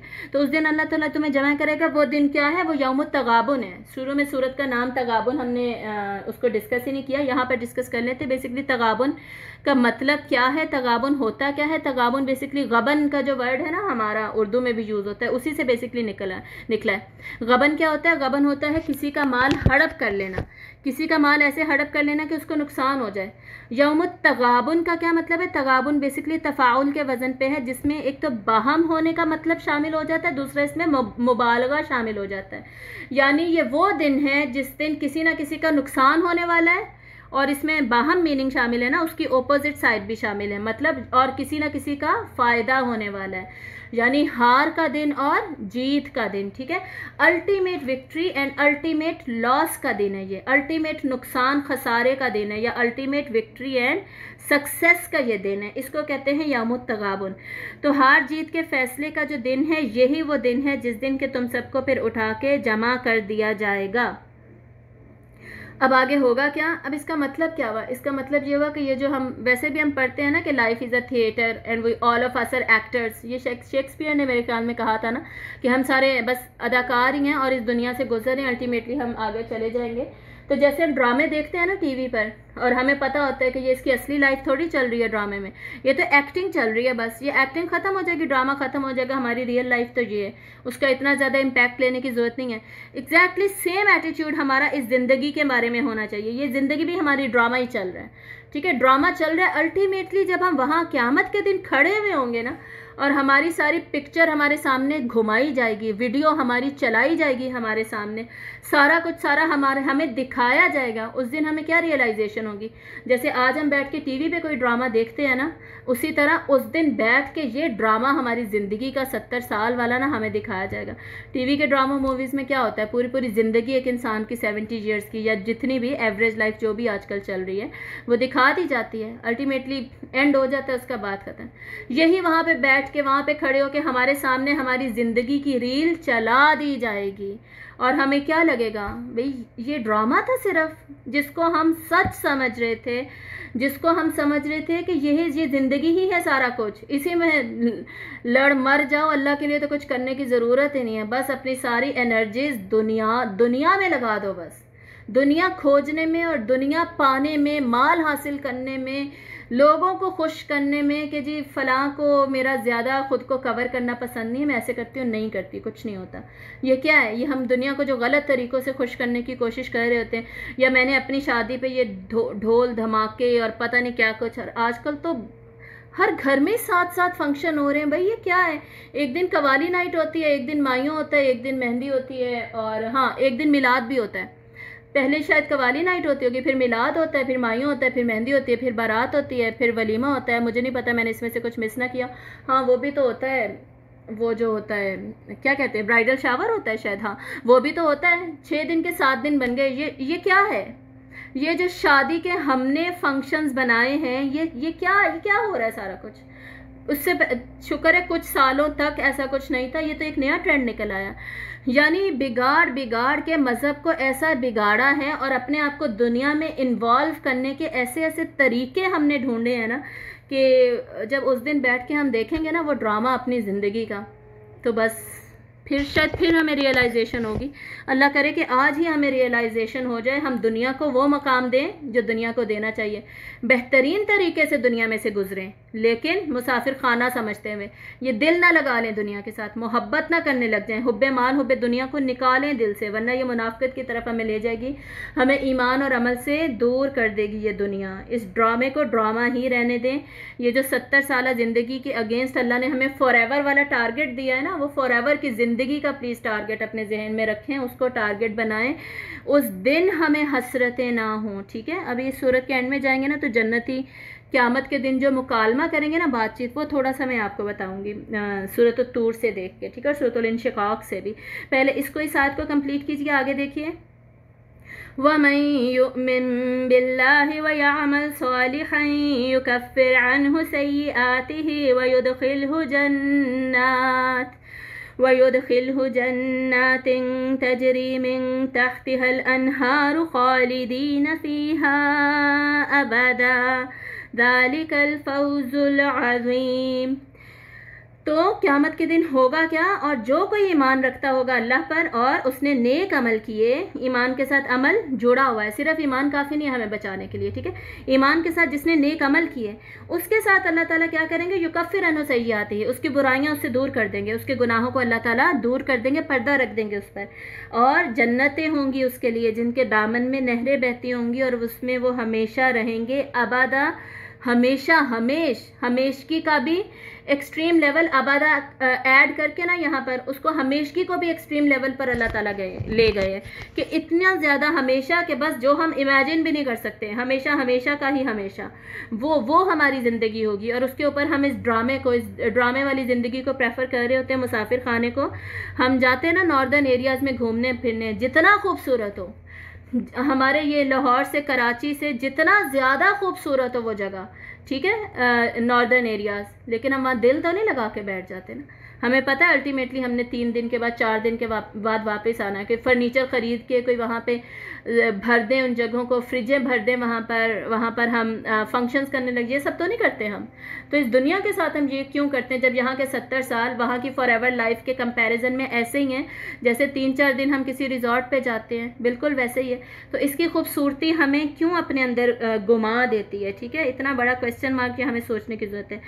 तो यहाँ पर अल्लाह ताला क्या बता रहे हैं, ज़ालिकल फौज़ुल अज़ीम, ये जो ऊपर तुम्हें बताया था ना यौमुत तगाबुन का जो जीत वाला कॉन्सेप्ट है ना, जीत जो होनी है उसकी ये शरह बता दी, उसकी ये डिटेल बता दी कि ये है सबसे बड़ी कामयाबी।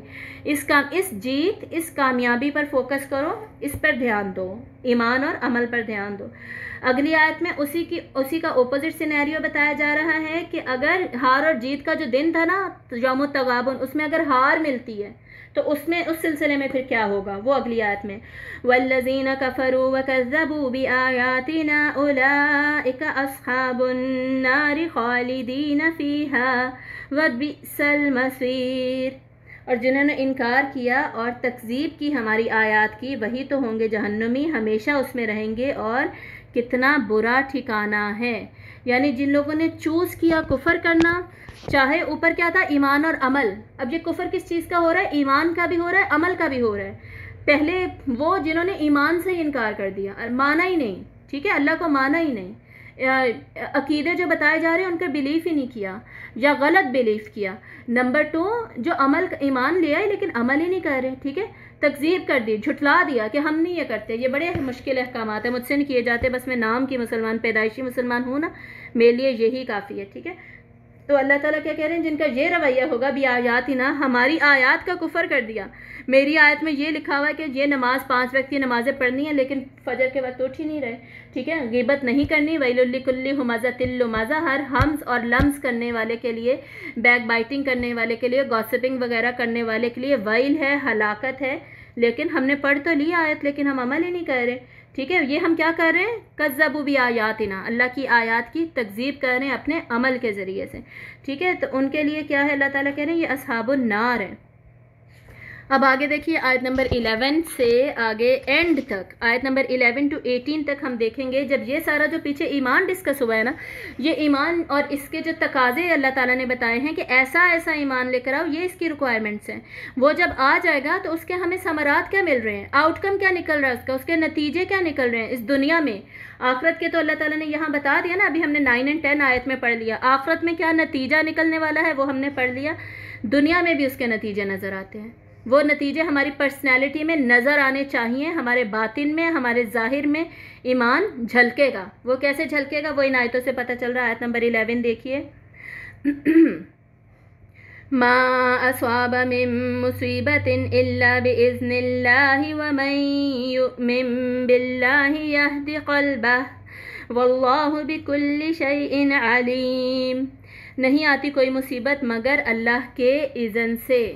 तो जो भी इंसान जिसका ईमान मजबूत हो जाता है ना, वो इस बात पर उसका यकीन हो जाता है कि जो मुसीबत भी मुझ पर आई है ना, वो अल्लाह की मर्ज़ी से आई है, वो अल्लाह के इज़्न से आई है, अल्लाह की मशीयत थी उसमें। अगर अल्लाह ताला ना चाहते ना तो ये मुसीबत मेरे ऊपर ना आती।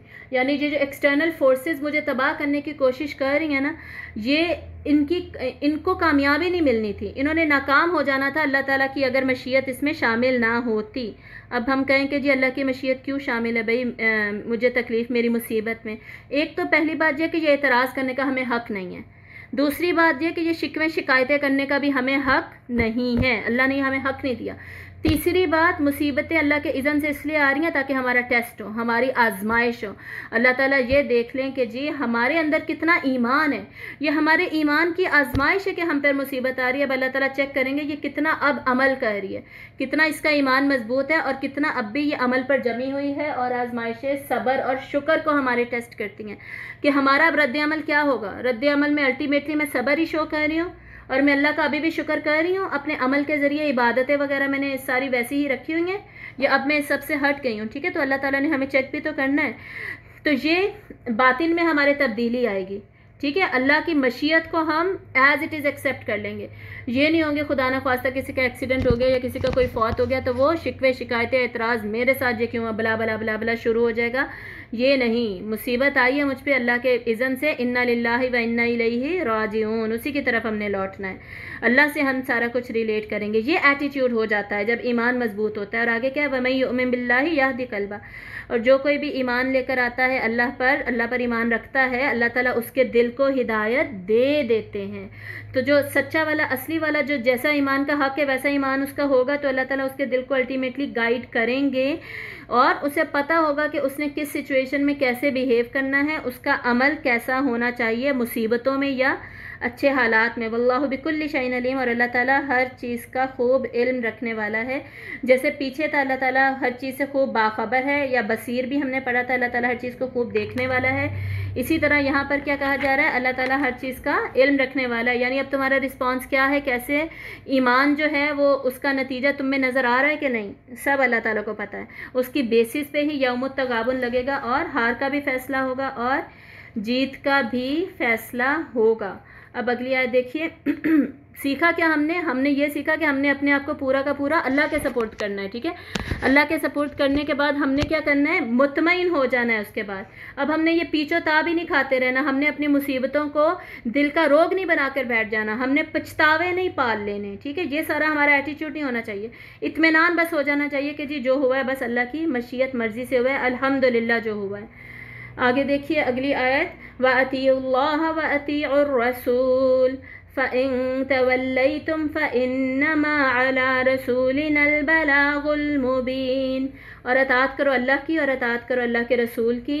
मतलब ईमान का अगली नतीजा क्या होना चाहिए, अगला नतीजा क्या होना चाहिए ईमान का। अभी पीछे हमने बातिन में तब्दीली पढ़ी थी ना, यहाँ ज़ाहिर में क्या होना चाहिए, अल्लाह और रसूल की अताअत आ जाएगी। अल्लाह ताला कह रहे हैं कि अब अताअत करो अल्लाह और उसके रसूल की, ठीक है। फ़इन तवल्लैतुम, फिर अगर तुम उससे फिर जाओगे, फ़इन्नमा अला रसूलिनल बलागुल मुबीन, तो हमारे रसूल पर तो सिर्फ इतना ही था कि वो पैगाम पहुँचा दे।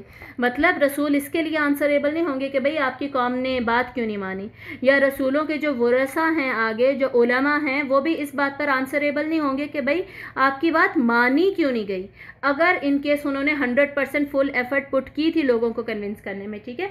फिर सवाल किससे होगा, फिर सिर्फ जवाबदेह कौन होगा, सवाल किससे किया जाएगा, फिर सिर्फ और सिर्फ लोगों से पूछा जाएगा। ये सूरतुल बकरा की कितनी खूबसूरत आयतें हैं ना, जो रिबा के बारे में आती हैं, इंटरेस्ट के बारे में आती हैं, बहुत ही खूबसूरत है। क्यों, क्योंकि आजकल लोगों को मैंने खुद देखा है कि जो इंटरेस्ट लेते हैं ना, सूद लेते हैं, सूद वाली नौकरियां करते हैं बैंक्स वगैरह में, उनको खुद मैंने ये वजह बताते हुए देखा है। सूरतुल बकरा में अल्लाह ताला ने खुद कह दिया कि ये लोग कहते क्या हैं, इन्नमल बैउ मिस्लु रिबा, कि ये जो तिजारत है, सूद तिजारत जैसे ही तो है, लेन देन ही तो हो रही है, इसमें तो मसला क्या है। यानी इस बात को बहाना बना के उसको अपने लिए जायज़ कर लेते हैं।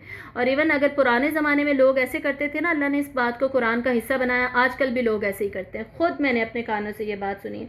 लेकिन अल्लाह ताला ने बता दिया भाई व अहल्लल्लाहुल बैअ व हर्रम रिबा, कि भाई ये तुम्हें दिखने में एक जैसे लगते होंगे, लेकिन अल्लाह ने हलाल किया है तजारत को, अल्लाह ने हराम किया रिबा को। और रिबा क्या है, अल्लाह और उसके रसूल से जंग है, हर्ब है। तो भाई तुम उससे दूर रहो, उससे बच के रहो, चाहे तुम्हें जितना वो तिजारत जैसा लगता हो, तुमने उससे बच के रहना है, उससे दूर ही रहना है। और ये ऐसी जंग है अल्लाह और उसके रसूल से कि हम कितने मज़े से इस जंग में लगे हुए हैं, हमें कोई फ़िक्र परेशानी ही नहीं है। तो फ़इन तवल्लैतुम, अगर हम अल्लाह और उसके रसूल की अताअत से फिर जाते हैं तो रसूल पर तो यही था कि हमें पैगाम पहुंचा दें। अब ये तो हमारे ऊपर है कि हमने क्या किया, इकरार किया या इनकार किया। इन दोनों रस्तों में से हमने कौन सा रास्ता अपनाया। क्या तीसरा रास्ता कोई हो सकता है जो आजकल खैर से हमने अपनाया हुआ है, पिक एंड चूज़ का रास्ता। ये वाला काम आसान है, ये कर लेती हूँ। 4 नमाज़ें पढ़ना आसान है ना, वो पढ़ लेती हूँ। 5वीं बड़ी मुश्किल है, वो छोड़ देती हूँ, ठीक है। सारी ज़िंदगी हाँ पर्दा कर लेती हूँ, शादी किसी की शादी है, बहन की शादी, हाँ अब नहीं करती। म्यूज़िक सारी ज़िंदगी नहीं सुन रहे, हाँ फ़लाँ फंक्शन है, अब सुन लेती हूँ। समझ आ रही है हम क्या करते हैं, पिक एंड चूज़। हमने एक तीसरा रास्ता भी नया इन्वेंट किया है, ठीक है। तो ये कितना, यानी ये ऑप्शन नहीं दिया अल्लाह ताला ने हमें। अल्लाह ताला ने हमें कहा भाई तुम हक पे ही चलो तभी तुम्हारी कामयाबी है। ना दूसरा रास्ता रिजेक्शन वाला, ना ही तीसरा रास्ता बीच का रास्ता, पिक एंड चूज़ वाला रास्ता। या अय्युहल्लज़ीना आमनू उदखुलू फिस्सिल्मी काफ़ा, इस्लाम में दाखिल हो, मुकम्मल दाखिल हो, सारे के सारे दाखिल हो, फिर तुम ईमान वाले, फिर तुमने ईमान का हक अदा किया, वरना नहीं किया। और यहाँ पे देख लें अल्लाह की अताअत के साथ रसूल की अताअत जुड़ी हुई है। मतलब क्या है कि हमारे पास रसूल के जो अहकामात हैं, हदीस है, सुन्नत है, उसको ये सोच के हमने ये नहीं कहना कि सुन्नत ही तो छोड़ दो, ठीक है, ये हमने पहले भी बात की थी। बल्कि ये कहना है कि ये तो सुन्नत है, हदीस है, फॉलो करो इसको। उसकी सुन्नत और हदीस होने की वजह से ना उस बात की इम्पोर्टेंस बढ़ जाती है। हम क्या करते हैं, उस बात की इंपॉर्टेंस ही गिरा देते हैं कि सुन्नत ही तो है, क्या ज़रूरत है दाढ़ी रखने की, सुन्नत ही तो है, क्या ज़रूरत है कुछ भी करने की। हालांकि जो पर्दे का हुक्म है ना वो सुन्नत नहीं है, वैसे वो या तो फ़र्ज़ है या वाजिब है, इन दो में बहस है, पता है आपको, इनमें बहस है, फ़र्ज़ है या वाजिब है, सुन्नत भी नहीं उसको कहा जाता। हम क्या करते हैं, वाजिब ही तो है, छोड़ दो, ये हमारा एटीट्यूड है। यानी फ़र्ज़ वाजिब हालांकि फ़र्ज़ के करीब करीब होता है, बहुत ही करीब, लेकिन हमारा एटीट्यूड, रवैया हमारा ये है, वाजिब ही तो है, छोड़ दो, सुन्नत ही तो है, छोड़ दो। यहाँ अल्लाह ताला क्या कह रहे हैं, अल्लाह की अताअत करो और रसूल की अताअत करो, ठीक है। इन दोनों के बगैर हमारी कामयाबी नहीं है। और ये जो रसूल की अताअत की बात है ना, अल्लाह की अताअत, ये दोबारा आ जाएगा आयत नंबर 16 में, ये टॉपिक दोबारा अल्लाह ताला उठाते हैं।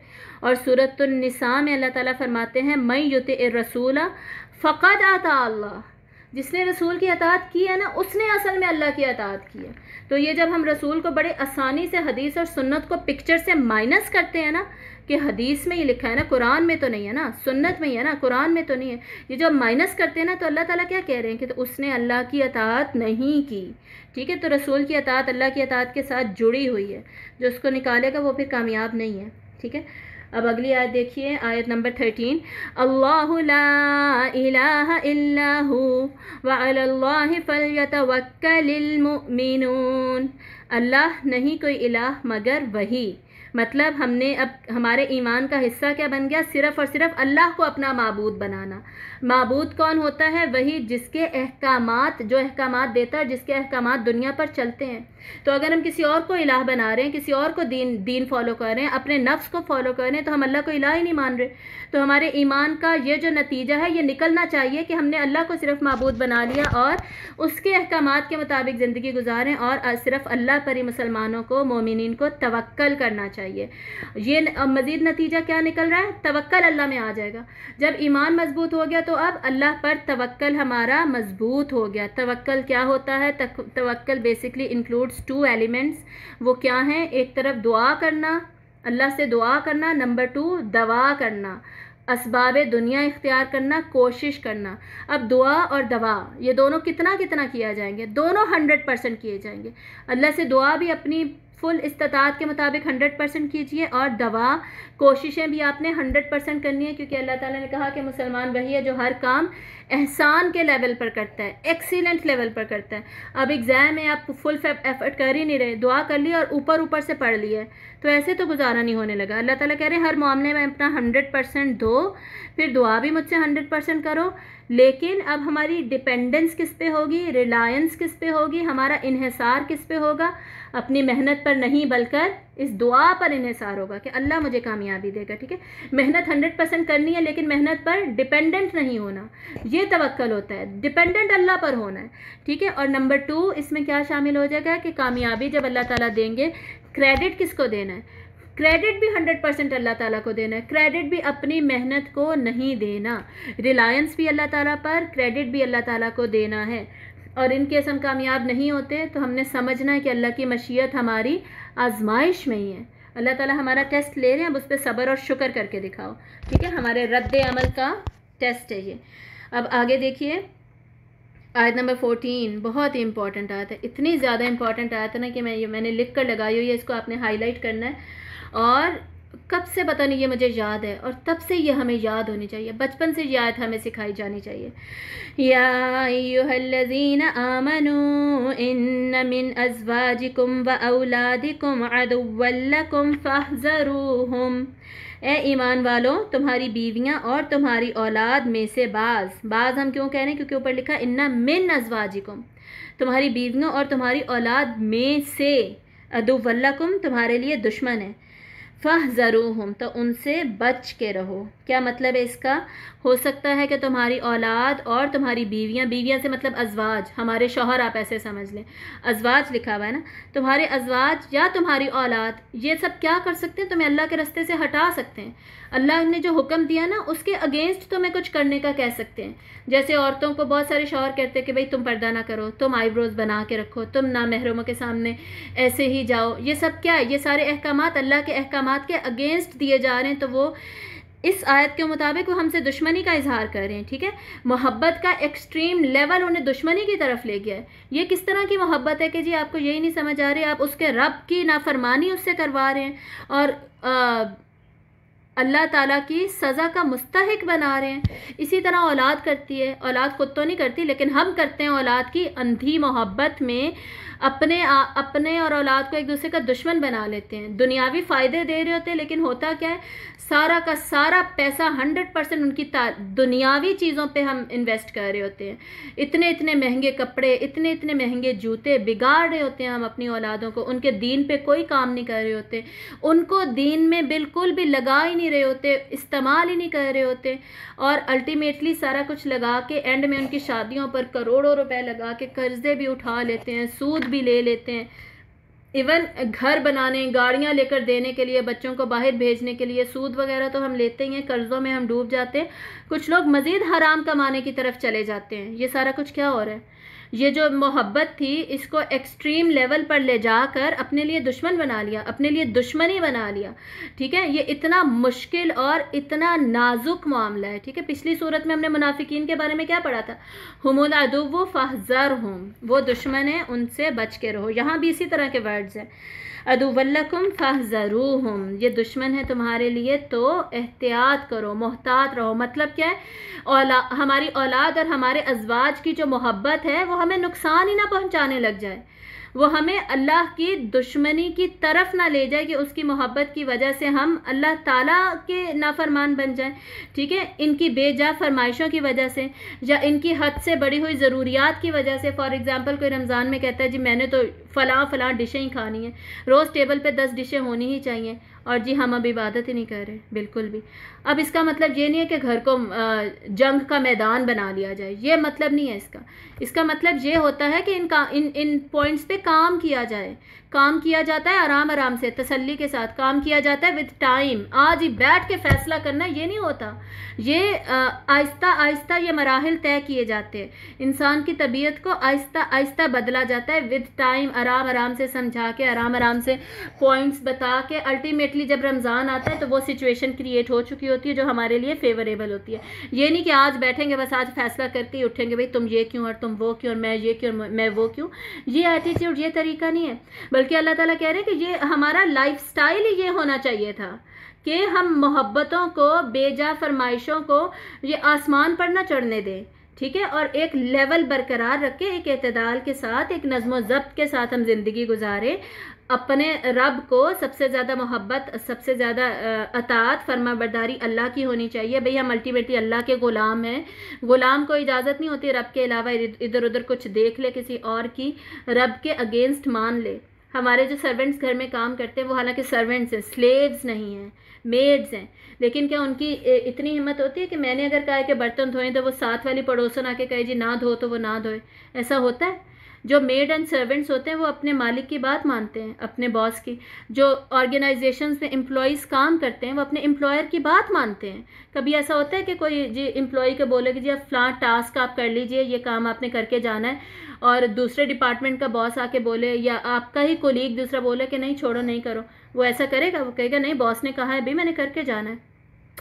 तो जब यहाँ पर अल्लाह की बात आती है तो अल्लाह हमारा बॉस है भाई, हम तो भूल ही जाते हैं और हम हर तरह के उल्टे पंगे और सारा कुछ हमारा चल रहा होता है।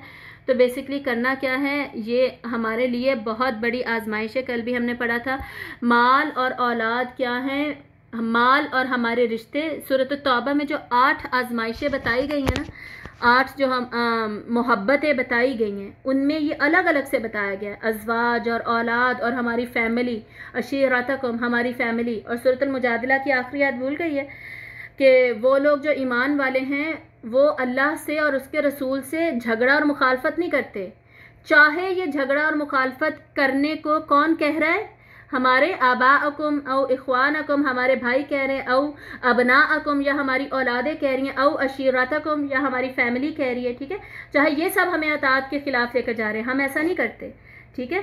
तो ये क्या है, ये बेसिकली ये वो ईमान का नतीजा है जो नज़र आना चाहिए कि अगर कोई हमें, हमारा अपना करीबी अल्लाह से दूर करने की कोशिश कर रहा है तो हमने अल्लाह से दूर नहीं होना। यानी हमने अल्लाह की अताअत के सामने इन मोहब्बतों को अपने पैरों की जंजीर बनने नहीं देना, बल्कि इसमें एतदाल रखना है। और इस आयत के दूसरे ही हिस्से में हमें नरमी इख्तियार करने का भी हुक्म दे दिया गया। जैसे मैंने आपको बताया कि घर को मैदान जंग नहीं बना लेना, ये सारे ईमान के तकाज़ों को समझें, आराम आराम से इन पे काम शुरू कर दें कम अज़ कम, और शुरू करके इसको अल्टीमेट लेवल पर लेकर जाएं। लेकिन और साथ ही अल्लाह ताला क्या कह रहे हैं कि नरमी रखना, ठीक है, नरमी करना। वो कैसे कहा जा रहा है, आयत का अगला हिस्सा देखिए जो बहुत ही खूबसूरत है, बहुत ही इम्पॉर्टेंट है, बहुत ही अहम है। क्या है, व इन ताफू व तस्फहू व तग़फिरू फ़इन्नल्लाह गफ़ूरुर रहीम। और अगर तुम माफ़ कर दिया करो और तुम नज़रअंदाज कर दिया करो और तुम बख्श दिया करो तो अल्लाह भी बहुत बख्शने वाला, बहुत मेहरबान है। क्या मतलब कि अगर ये तुम्हारे रिश्तेदार, तुम्हारे घर वाले, ख़ुसूसन तुम्हारी बीवियाँ या शौहर या औलाद तुम्हारे साथ कोई ज़्यादती कर रहे हैं, तुम्हें गलत रास्तों पर लेकर जाने की कोशिश कर रहे हैं, तो तुम एक तो उन पर चलो मत, चलना नहीं है तुमने उन पर, लेकिन उसके साथ साथ तुम क्या करो, माफ़ कर दो उन्हें, ठीक है। माफ़ करने के लिए ये तीन वर्ड्स एक ही अल्टीमेट गोल की तरफ हमें लेकर जा रहे हैं। तीन अल्फाज अल्लाह ताला ने यहाँ पर लिख दिए कि हर तरीके से उन्हें माफ़ कर दो, ठीक है। इन तीन वर्ड्स को अभी मैं एक्सप्लेन करती हूँ। हर तरह से उन्हें माफ़ कर दो, किसी तरीके से कोई बात अपने दिल में ना रखो। यानी जब हमारे घर वालों की बात होती है ना, तो हमारी माफ़ी जो है ना वो एक्सट्रीम लेवल की होनी चाहिए। हर तरीके से हमने उन्हें माफ़ कर देना है। कुरान मजीद में माफ़ी के ये जो वर्ड्स है ना, वताफ़ू वतस्फ़हू, ये दो दो करके तो कई जगह पर इकट्ठे आते हैं, लेकिन ये जो तीनों इकट्ठे आए हैं ना, ये मैंने यहीं पर देखे हैं, हो सकता है और भी हो कुरान मजीद में, लेकिन मैंने दो दो कई जगह पर देखे हैं, पर तीन इकट्ठे नहीं देखे, हो सकता है कि हो, ठीक है। तो बेसिकली ये तीनों वर्ड्स हमें क्या बता रहे हैं, और व इन ताफ़ू, और अगर तुम उन्हें माफ़ कर दो। अफ़ू कौन सा माफ़ करना होता है, अफ़ू बेसिकली होता है ढील दे देना, मतलब कि कोई बात नहीं, मतलब कि बदला मत लो, ठीक है। तुम बदला मत लो उनसे, उनको ढील दे दो, उनको उनके साथ नरमी इख्तियार करो, कुछ नहीं होता, ठीक है। ये अफू का मतलब है। वस्फहू जो ना, इसको समझना याद रखना ज़्यादा आसान है। सफ़ा भी इसी से है, स्वाद फा हा और दूसरा हा। सफ़ा ये जो पेज होता है हमारा, सफ़े को हम क्या करते हैं, पलट देते हैं तो पीछे वाला हमें नज़र ही नहीं आ रहा होता, नज़रअंदाज कर देते हैं, इग्नोर कर देते हैं, हम चशमपोशी करते हैं। तो ये यहाँ पे कहा जा रहा है कि वस्फहू, इग्नोर कर दो उन्हें, चशमपोशी करो, नज़रअंदाज कर दो, ठीक है। बार बार सवाल मत करो, बार बार पूछो मत। वग़फ़िरू, और ढांप दो। इग़फ़िर होता है ढांप देना, कवर कर देना, पर्दा पोशी कर देना, बख्श दो उनकी जो गलत काम उन्होंने किए, या तुम्हें बहका रहे हैं जो कर रहे हैं, या तुम्हारे साथ ज़्यादतियाँ कर रहे हैं, तुम्हारे साथ जुल्म कर रहे हैं, उस सब पे पर्दा रख दो, माफ़ कर दो उन्हें, ठीक है। व इन ताफ़ू व तस्फ़हू व तग़फ़िरू, जिस लेवल पे, जिस तरीके से तुम माफ़ कर सकते हो ना, बस माफ़ कर दो उन्हें। क्यों माफ़ कर दो, फ़इन्नल्लाह गफ़ूरुर रहीम, तो अल्लाह भी तो है ना माफ़ करने वाला, रहम करने वाला। मतलब कि अगर तुम उन्हें माफ़ करोगे तो अल्लाह ताला ने तुम्हें भी तो माफ़ करना है ना। तो तुम अल्लाह से माफ़ी की उम्मीद रखे हुए हो और तुम लोगों को माफ़ नहीं कर सकते, ये क्या बात हुई। तो तुम उन्हें माफ़ करो, अल्लाह ताला तुम्हें माफ़ करेगा। जैसे हदीस भी ना आपसे ने फरमाया कि लोगों पर जो रहम करता है अल्लाह ताला उसी पर रहम करता है, ठीक है। लोगों पर रहम करो, अल्लाह तुम पर रहम करेगा। तो ये आयत थी जो कि इसमें दोनों ऑप्शन, दोनों साइड्स ऑफ द कॉइन हमें दिखा दिए गए। एक तरफ हमने अल्लाह की अताअत, अल्लाह की नाफरमानी करने के चक्कर में या लोगों को खुश करने के चक्कर में अपने घर वालों को अल्लाह की हम नाफरमानी करते रहे, ये नहीं करना। दूसरी तरफ उनके साथ अब सख्ती भी नहीं करनी, मैदान जंग भी नहीं घर को बनाना, बल्कि माफ़ करो, इग्नोर करो, तसल्ली सुकून से चलो, आराम से सारा कुछ समझाओ और उस पर अमल करो। जन्नती जो होंगे ना, ये जैसे मैंने बताया था सूरत तूर की एक दो आयतें मैं आपको बताऊंगी। जन्नती जो होंगे ना, वो क़यामत के दिन आपस में बैठ के बातें कर रहे होंगे। वो जो बातें कर रहे होंगे ना, उनकी जो आपस में कॉन्वर्सेशन होगी, मुकालमा होगा, वो कुरान में कई जगह पर आया। ये सूरत तूर में ना ऊपर इतनी खूबसूरत आयतें, अल्लाह ताला जब जन्नतियों को उनके तहाइफ मिल जाएंगे ना, वो अपने आरामदेह सोफ़ों पर बैठे हुए होंगे, और बैठे हुए वो क्या बातें कर रहे होंगे, ये देखें। वह अक़बला बाअदुहुम अला बाअदिन यतसाअलून, वो अक़बला होता है एक दूसरे को सामने देख रहे होंगे, एक दूसरे के आमने सामने बैठे हुए, यतसाअलून, एक दूसरे से बातें कर रहे होंगे, सवाल पूछ रहे होंगे। क़ालू, वो कहेंगे, इन्ना कुन्ना क़ब्लु फ़ी अहलिना मुशफ़िकीन, क्या कहेंगे, बेशक हम इससे पहले यानी दुनिया में अपने अहले खाना में डरते डरते रहते थे, हम ये नहीं करते थे कि जो अहले खाना ने कहा बस फ़ौरन बात मान ली, हराम की तरफ भी चले गए, नमाजें भी छोड़ दी और बस इन्हीं में ही लगे रहे। हम डरते हुए रहते थे, हम अल्लाह ताला से डरते रहते थे। फ़मन्नल्लाहु अलैना, तो अल्लाह ने फिर हम पर एहसान कर दिया। ववक़ाना अज़ाब अस्समूम, और इस धुएँ वाले गरम लू वाले अजाब से हमें बचा लिया। ठीक है, तो यहाँ पे हमें पता चल रहा है हमारा फैमिली की तरफ क्या एटीट्यूड होना चाहिए। इसी तरह सूरत अल-इंशिकाक आखिरी पारे में आती है ना, ये तो आप में से बहुत सारे को आनी चाहिए सूरत। इसमें जब ऊपर अल्लाह ताला जन्नत की बातें बताते हैं ना, तो उसमें अल्लाह ताला कहते हैं वयनक़लिबु इला अहलिही मसरूरा, ये शख्स क़यामत के दिन अपने अहले खाना की तरफ खुशी खुशी जाएगा। यनक़लिब होता है मुड़ना, जैसे ही उसको रिज़ल्ट मिलेगा ना उसका कि वो कामयाब हो गया, पास हो गया, जन्नत दे दी, वो मुड़ के खुशी खुशी अपने अहले खाना के पास जाएगा और बोलेगा देखो मैं पास हो गया, देखो मैं पास हो गया, जैसे यहाँ पर हम रिज़ल्ट बताते हैं। ठीक है, ये उसका अहले खाना की तरफ क़यामत के दिन एटीट्यूड होगा। और जो जहन्नुम वाले हैं उनका एटीट्यूड दुनिया में अपने अहले खाना की तरफ क्या था, व इन्नहु काना फ़ी अहलिहा मसरूरा।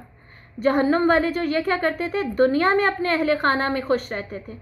खुश तो हमने रहना है, लेकिन खुशियों में एक्सट्रीम लेवल पे चले जाते थे, अल्लाह को भूल जाते थे, अल्लाह की खुशी को भूल जाते थे। ये यहाँ पे बात हो रही है, at the cost, at the expense of अल्लाह की खुशी। अपने घर वालों की खुशी में ऐसे गाफिल थे, ऐसे मसरूफ़ थे कि अल्लाह को ही भूल गए।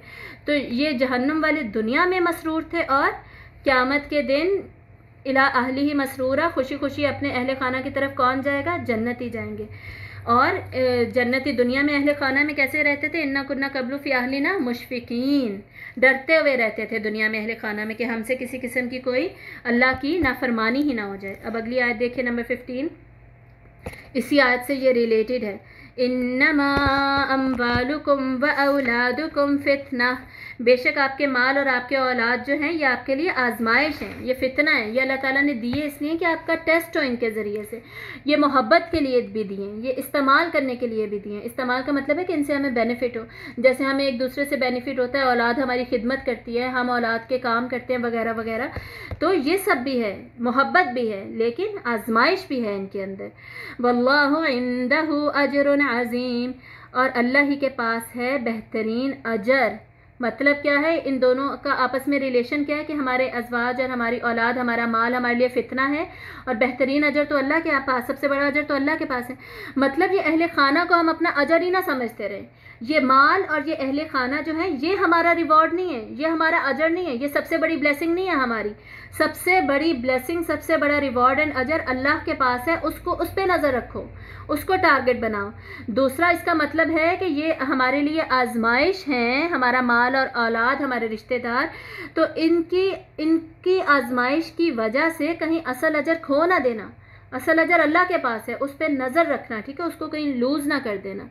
और तीसरा इसका यही मतलब कि इनको ही अजर मत समझते रहना, या ये तो हमने पढ़ लिया था। तीसरा इसका मतलब ये बनता है कि ये जो औलाद और माल है ना, ये हमें अजर नहीं देंगे, अजर देने वाला हमें अल्लाह है। ठीक है, ये ख़ुद भी हमारा अजर नहीं है, बल्कि ये अमानत है हमारी।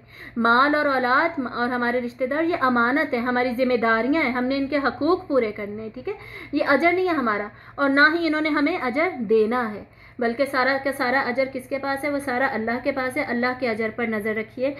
अब अगली आयत देखिए, आगे दोबारा अगली आयत में हमें दोबारा कुछ अहकामात दिए जा रहे हैं कि जब ईमान आ जाता है ना, तो ये जो अहकामात है ना, ये इनका ज़हूर होता है, ये नज़र आते हैं हमारे अमल में। वो क्या है, आगे देखिए, फत्तकुल्लाह मस्ततातुम, तो तुम तकवा इख्तियार करो अल्लाह का जितना कि तुम कर सकते हो, जितनी तुम्हारी इस्तिताअत है ना, उतना तुम अल्लाह का तकवा इख्तियार करो।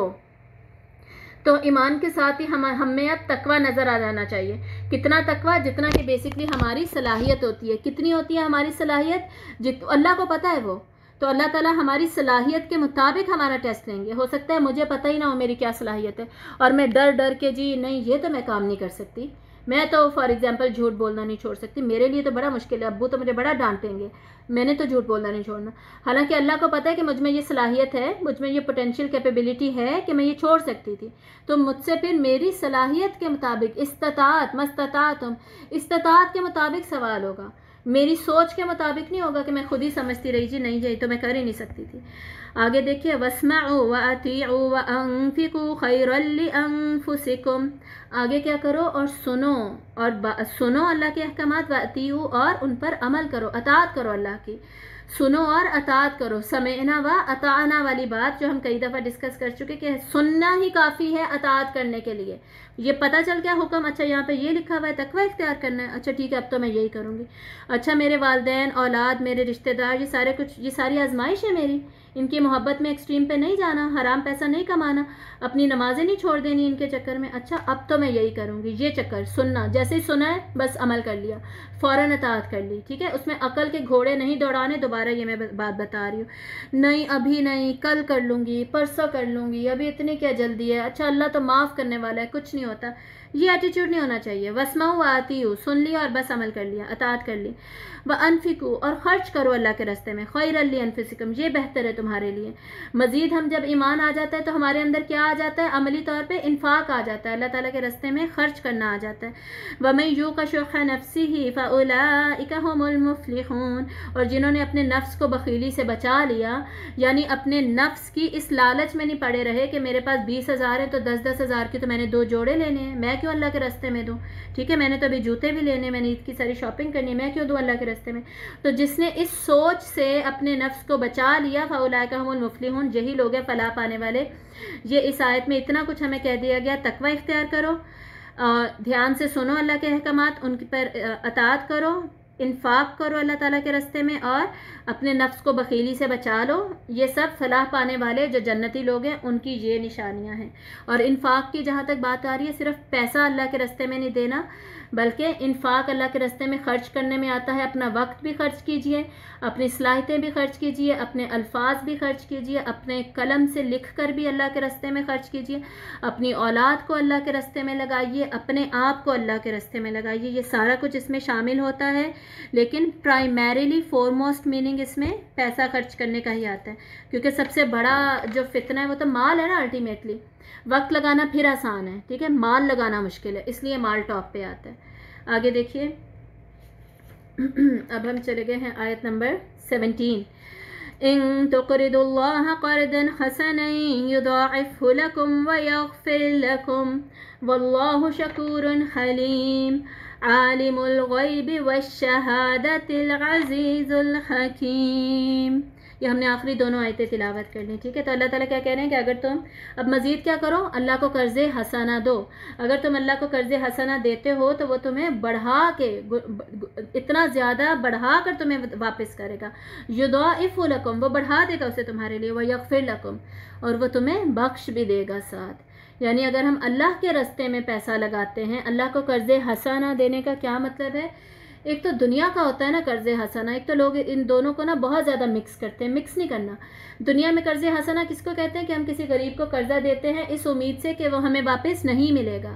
ये दुनियावी कॉन्सेप्ट है, हमारी ज़ुबान में, उर्दू में ये कॉन्सेप्ट है, इसको अरबी वाले कॉन्सेप्ट से मिक्स ना करें। अरबी में होता है कर्ज़े हसना, हसना मतलब हसीन, खूबसूरत। वो हसीन खूबसूरत कर्ज़ जो खूबसूरती से हमने अल्लाह के रास्ते में दिया, बेसिकली अल्लाह को दिया, और अल्लाह ताला उसे बढ़ा चढ़ा के हमें वापस करेंगे। ये नहीं कि इसकी अब वापसी ही नहीं होगी, ठीक है। दीन में इसका क्या कॉन्सेप्ट है, हम अल्लाह को दे रहे हैं, अल्लाह ताला उसे अल्टीमेटली हमें वापस करेंगे, और इतना ज़्यादा बढ़ा के वापस करेंगे। सेकेंडली अल्लाह ताला उसकी वजह से हमें माफ़ भी कर देंगे। तो अल्लाह ताला के रास्ते में दीजिए, अल्लाह ताला मिस्कीनों, गरीबों वगैरह की जो मदद है वो कीजिए, ज़कात के ज़रिए, सदक़ात के ज़रिए। फिर अल्लाह ताला के दीन की सरबुलंदी में ख़र्च कीजिए, मसाजिद को दीजिए, मदारिस को दीजिए, तलबा को दीजिए, जिहाद में दीजिए। ये जो मद है ना, ये लास्ट वाली जो मैंने कैटेगरीज बताई हैं, ये बेसिकली कर्ज़े हसना में आती हैं। अल्लाह के दीन की सरबुलंदी, उसके गलबे के लिए, जो अकामत दीन के लिए जो हमने देना है, ठीक है, उसको यहाँ पर्टिकुलरली हाईलाइट किया जा रहा है कि उसमें दीजिए, अल्लाह ताला बहुत ज़्यादा बढ़ा कर देंगे, माफ़ भी कर देंगे। वल्लाहु शकूर, और अल्लाह कदरदान है। क्या रिपीट कर दूँ, कर्ज़े हसना को रिपीट कर दूँ, ठीक है, मैं रिपीट कर देती हूँ।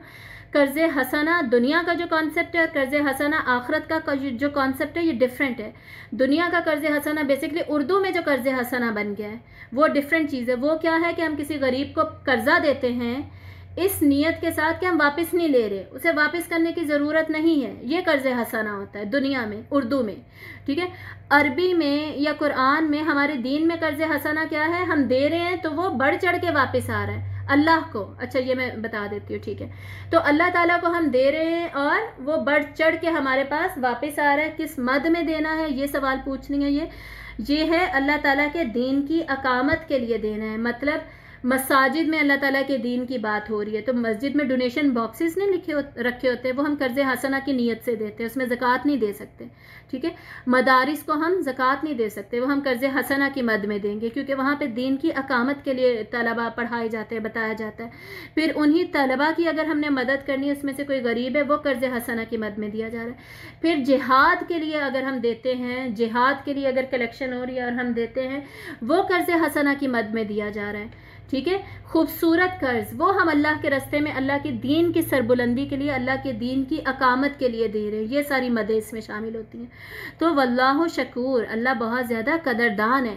मतलब कि तुम अल्लाह को दोगे तो अल्लाह क्या कदर ही नहीं करेगा, अल्लाह क्या वैल्यू नहीं करेगा? आमीन वाइया के अल्लाह ताला क्या वैल्यू नहीं करेंगे अगर तुम अल्लाह के रास्ते में दोगे?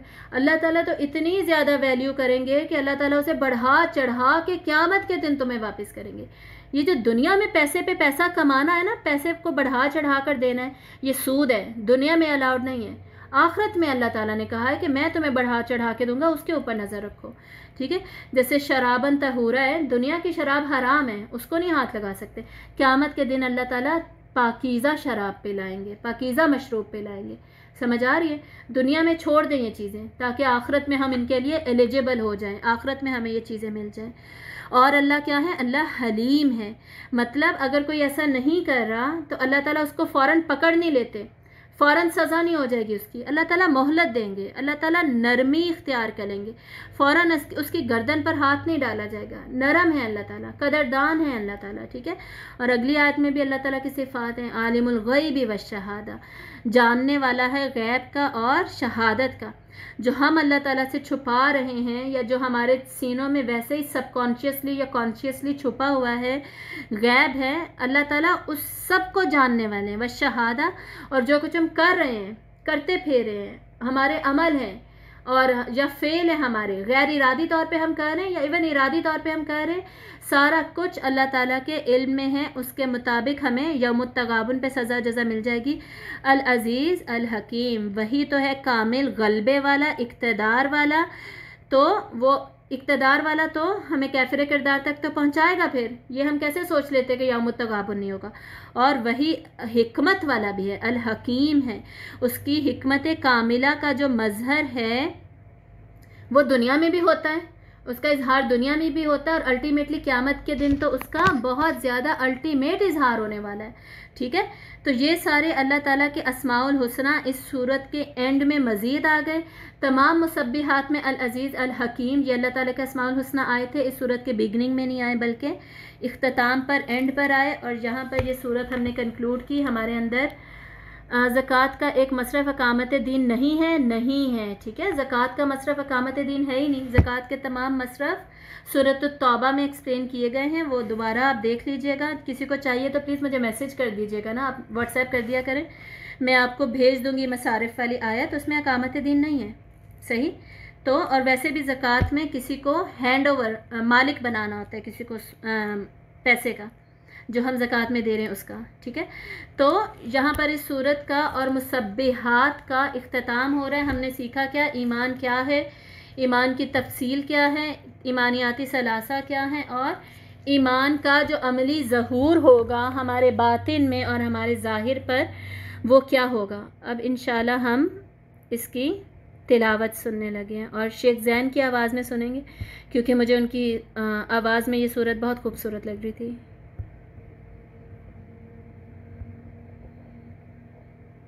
अऊज़ु बिल्लाहि मिनश शैतानिर रजीम, बिस्मिल्लाहिर रहमानिर रहीम, युसब्बिहु लिल्लाहि मा फिस समावाति व मा फिल अर्दि, लहुल मुल्कु व लहुल हम्दु व हुवा अला कुल्लि शैइन क़दीर।